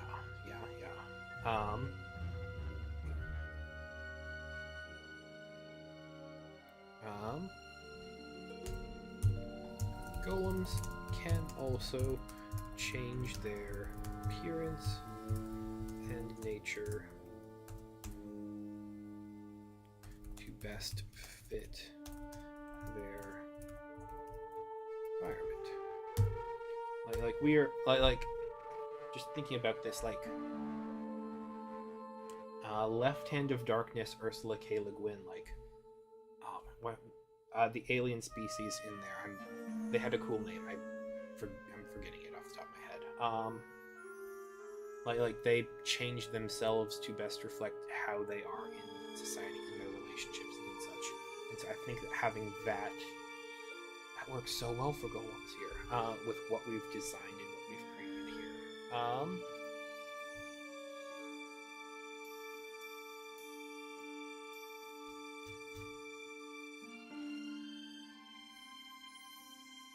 Okay, let's see. Economics is going to be purely bartering. It's purely subsistence-based economy. Religion, once again, not really strong here. That's going to be much more on the golem side, and we're going to talk a lot more about that with the wastes, especially given the whole idea of dust seas that we are working on and kind of talking with Hoylepa about, or that they prompted. Military, once again, these are small units, so I don't think we're going to be talking much about militaristic organization.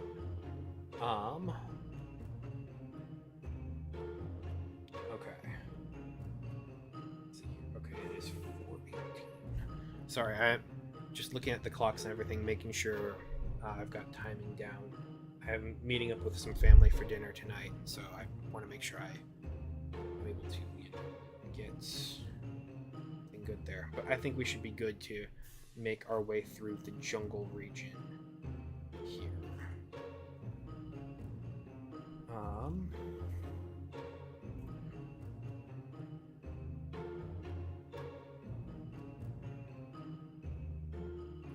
So we have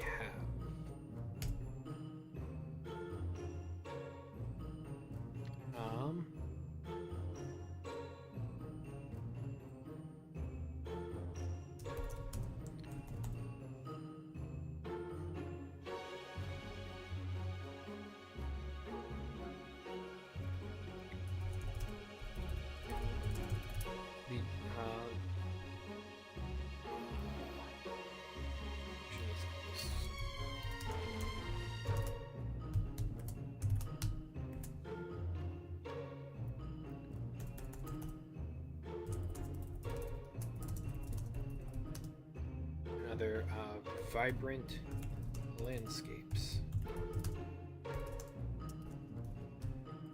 These are most populated.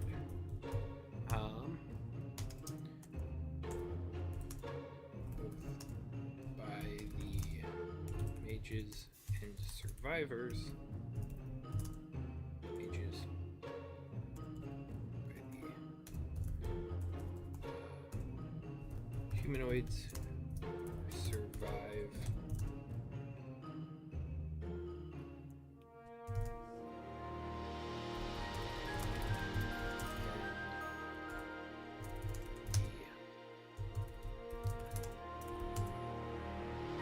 Search for food.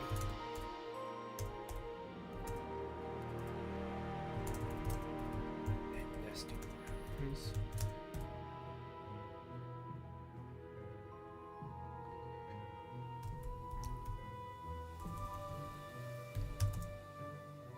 Okay, so jungles, plains, other vibrant landscapes is one of the most populated.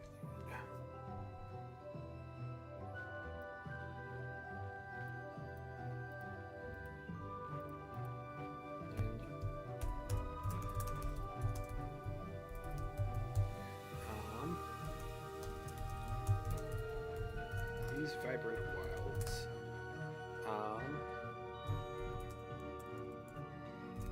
commonly have how do we put this? Natural cover.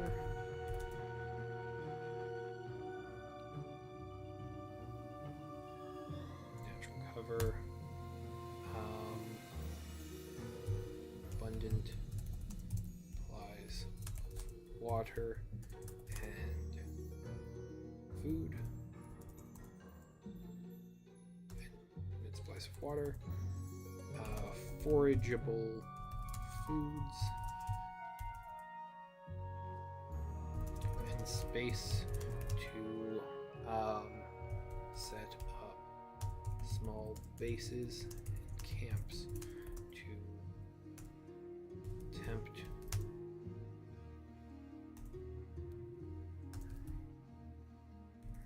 rituals. Okay. We don't need to say the two there, except small bases and camps.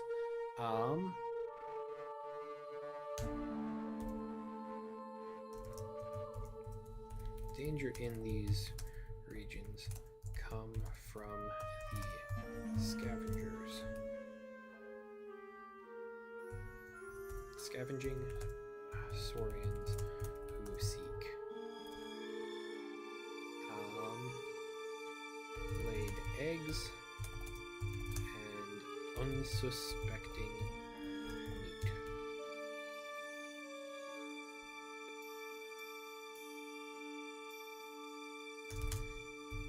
Easy gains for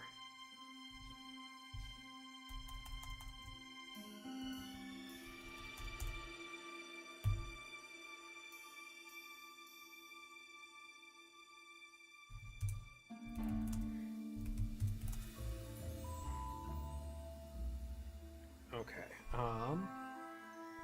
So what else can we talk about here?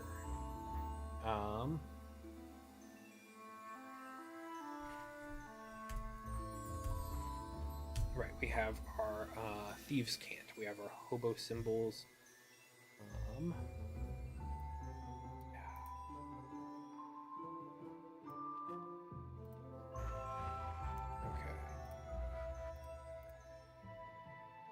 I feel like a lot of this could and would probably be repeated in different ways within the actual golem ancestry, now that we've got direction on it.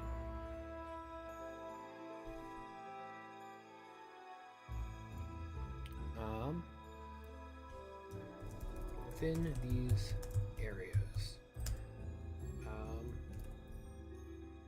scholarly beings are known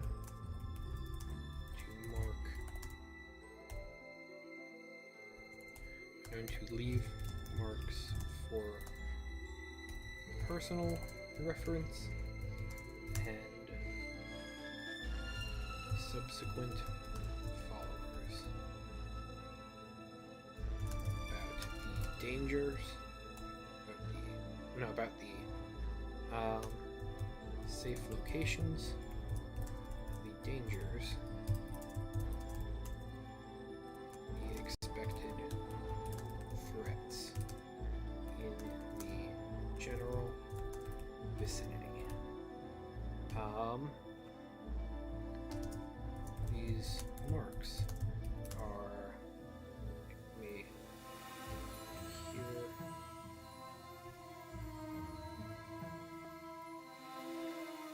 commonly laid in the explorers'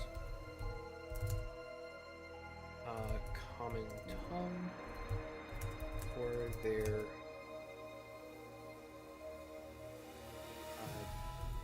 typical language, typical lingua arcana.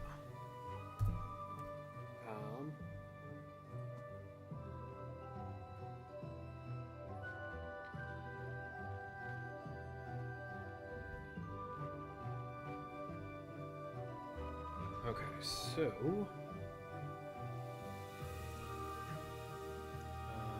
let's see here.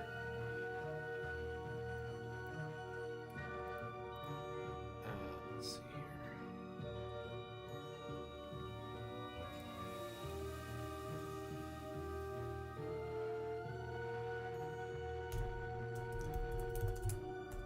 Golems constructed in the plains. Grasslands, and jungle regions. Terranaeus, often built to what? To serve to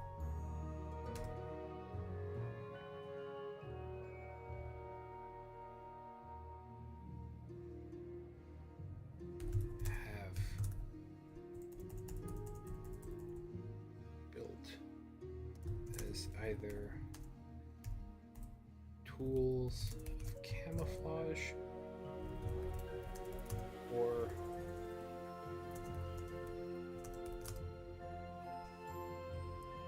tools of assault, tools or like weapons of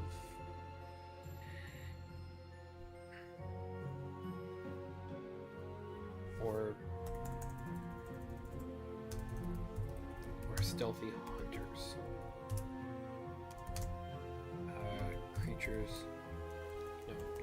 constructs that can capably move through the region in pursuit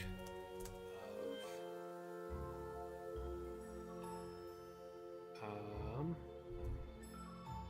resources desirable by their creator or saurians,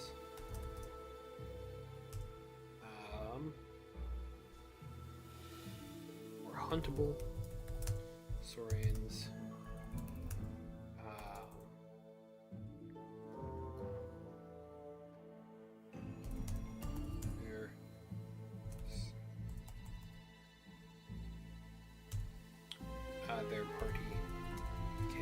feast on and repurpose.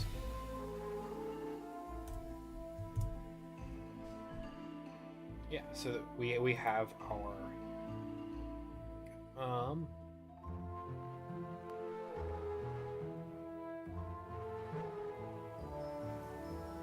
are often built as tools of camouflage and stealthy hunters. You don't need camouflage and stealthy hunters.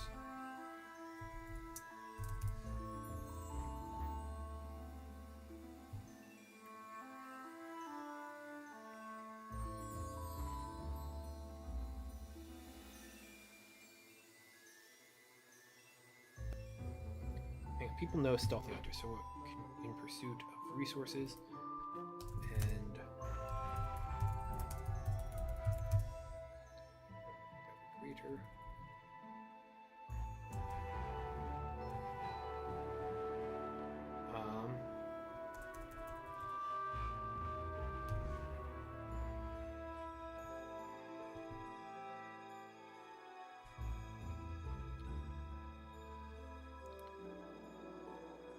Perhaps movable shelters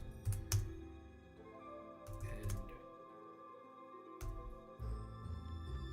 terrain features.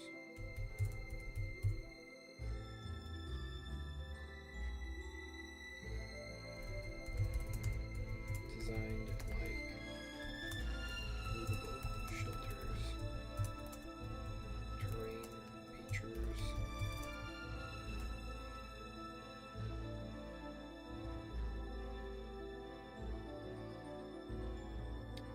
Terrain features, or what? How else can we put their design to?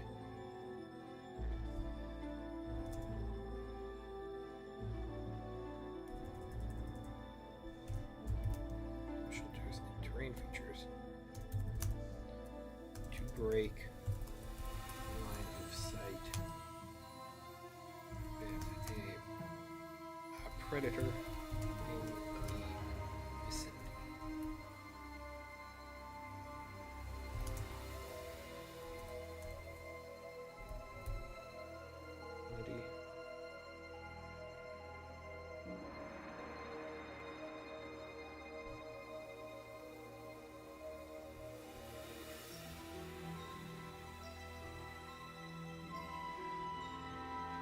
Okay, now we've got two things here, so let's see how we can incorporate both of them.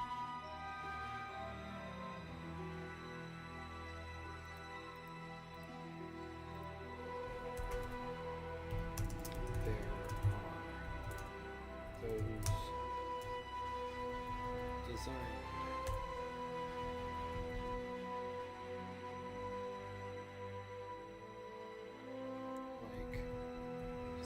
to reflect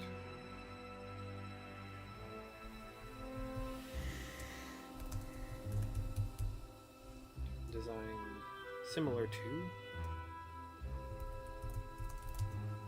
terrain features to break line of sight with predators in the vicinity.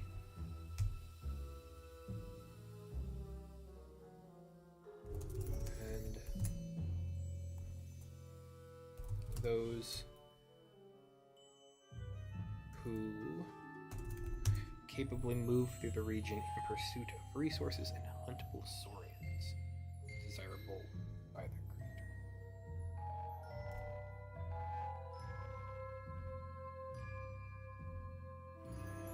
Yes. Yeah, okay.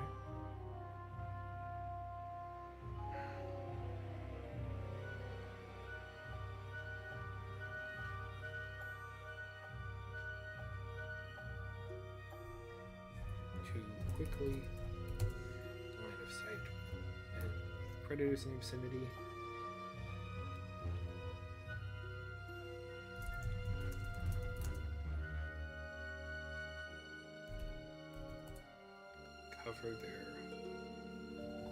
Provide cover.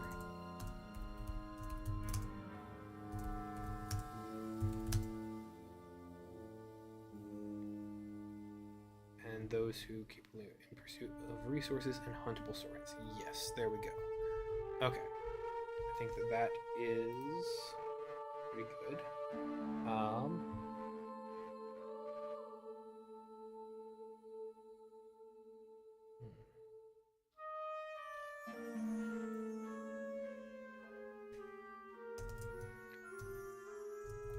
These wilder portions of the planet are home to the most survivor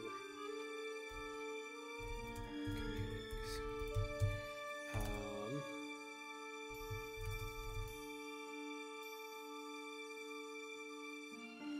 Given the lack of cover in the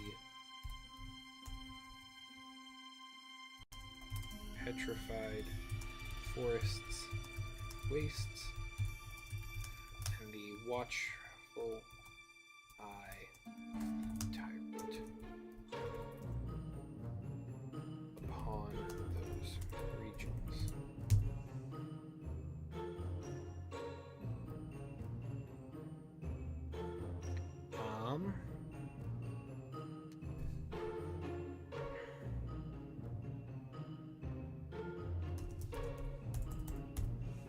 Let's see here. Let's look back to our realm of Ionok here to just kind of see how we've talked about this before here. Towards the equator of Ionok, there are several mountainous ranges and volcanic archipelagos, home to several of the land-dwelling displaced populations on Ionok, and several civilizations of harpies native to the realm. Harpy civilizations are built toward the peaks of these mountains and volcanoes, hanging from different ledges and encompassing every nook carved into the rock. From these mountainous vistas, they swoop down to the arthropod-filled jungles, rainforests, and shallow coves and sea edges to hunt, typically never flying more than a couple of miles away from their roost. The Harpies of Ionok are a community-driven species who seek guidance and enlightenment from oracles and mystics who make their homes in rocky outcroppings near volcanic vents. Yeah. I think we've got that sort of vibe here.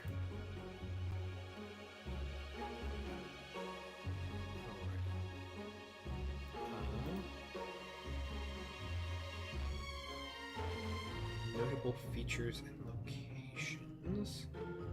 Things to do, plot hooks, myths about the area.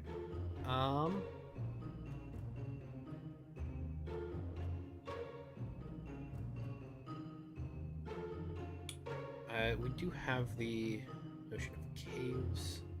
You know, Horleppa was talking about sea creature fossils and that stuff.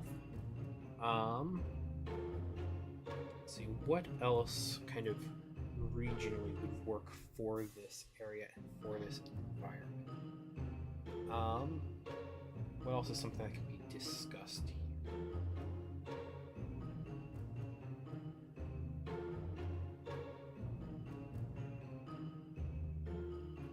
Bunkers. We can have areas that are... Actually, hang on. Let's create that as its own region. Let's call this one good for now, so that way we can talk about some subterranean areas here.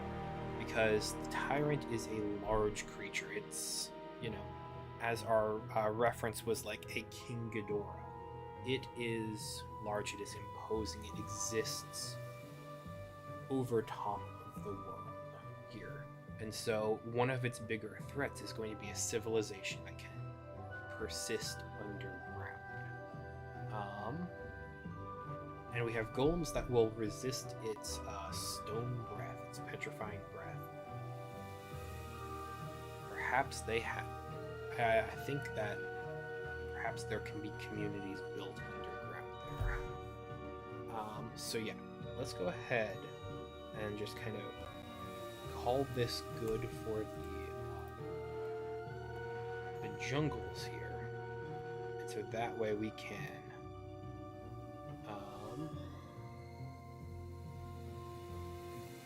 go into discussing how there are underground areas with whatchamacallit.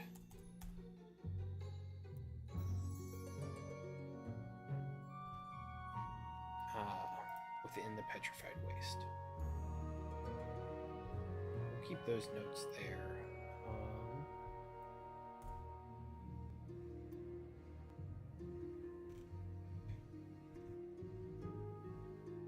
Okay, so then we want to specifically make a note of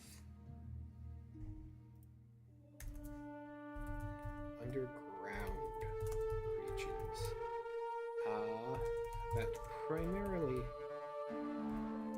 originate in these wastes, but have grown to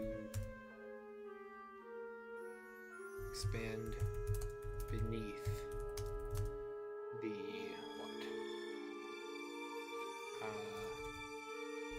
whole of the planet. Designed like ant colonies.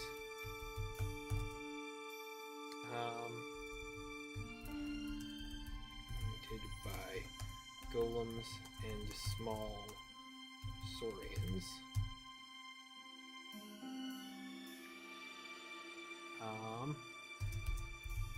Perhaps this is where we can talk about a human dinosaur cohabitation.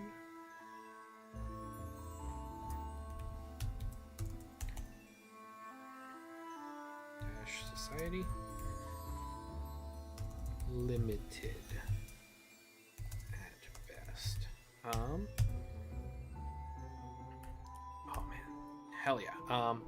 Okay, so a lot of our ideas are coming together. Yes. Okay. Yes, just so much yes. I'm so excited about this. Okay.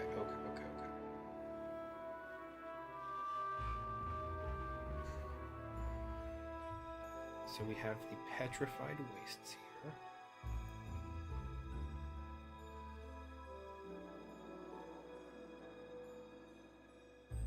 Petrified Waste and City of Tunnels.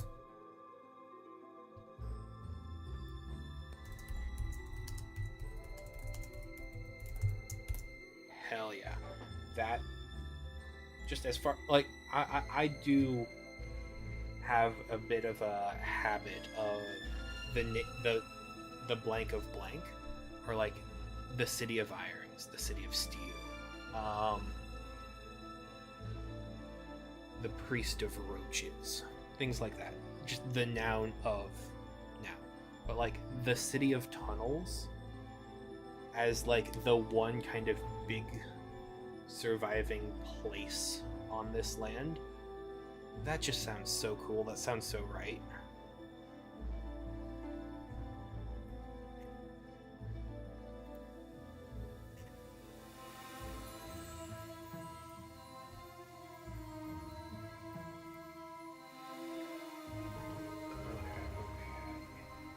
It is getting to be 5 o'clock. Let me see here. We've been going for 2 hours 45 minutes, which is quite good. Quite good. I think I'm going to call the stream here. I think we've got a strong idea and understanding of where we're going for these next 2 regions. I think we've got a good plan to go forward there. I think we've made a huge amount of progress here. Like, I think that this is a world that I am now super excited to run, play for, and design for. I'm very excited to get to write in about the golems and their history and their ancestry, and just have all of the kind of customization and mechanics there. We have made tremendous progress here, and I am so proud of it. So yeah, thank you guys so much for tuning in. Thank you so much for coming, hanging out. I hope you guys have a fantastic rest of the day. It's as always, I think you're gone by now, but it's always great to see you, Hoylepa and Druids Union. Thank you so much for joining. Thank you so much for getting in on the conversation. I am so glad to have you here. I hope you guys have a fantastic rest of your days, and I will see you next time. Take care. Oh, gotta use a different mouse here.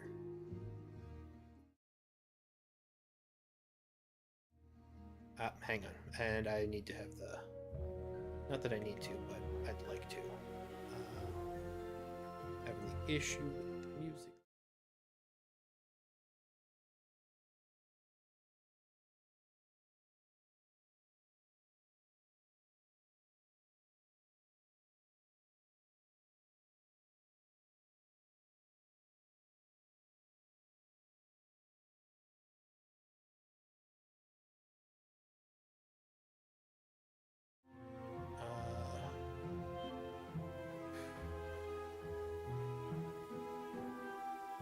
Oh god, a capture card. There you are.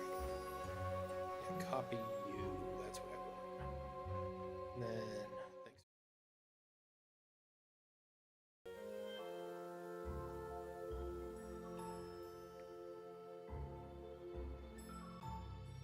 Alright, there we go. Now we've got audio here. Yep, I hope you guys have a nice day. Thank you so much for helping me map out and fix some of my audio issues here. I hope you guys have a great one. Take care.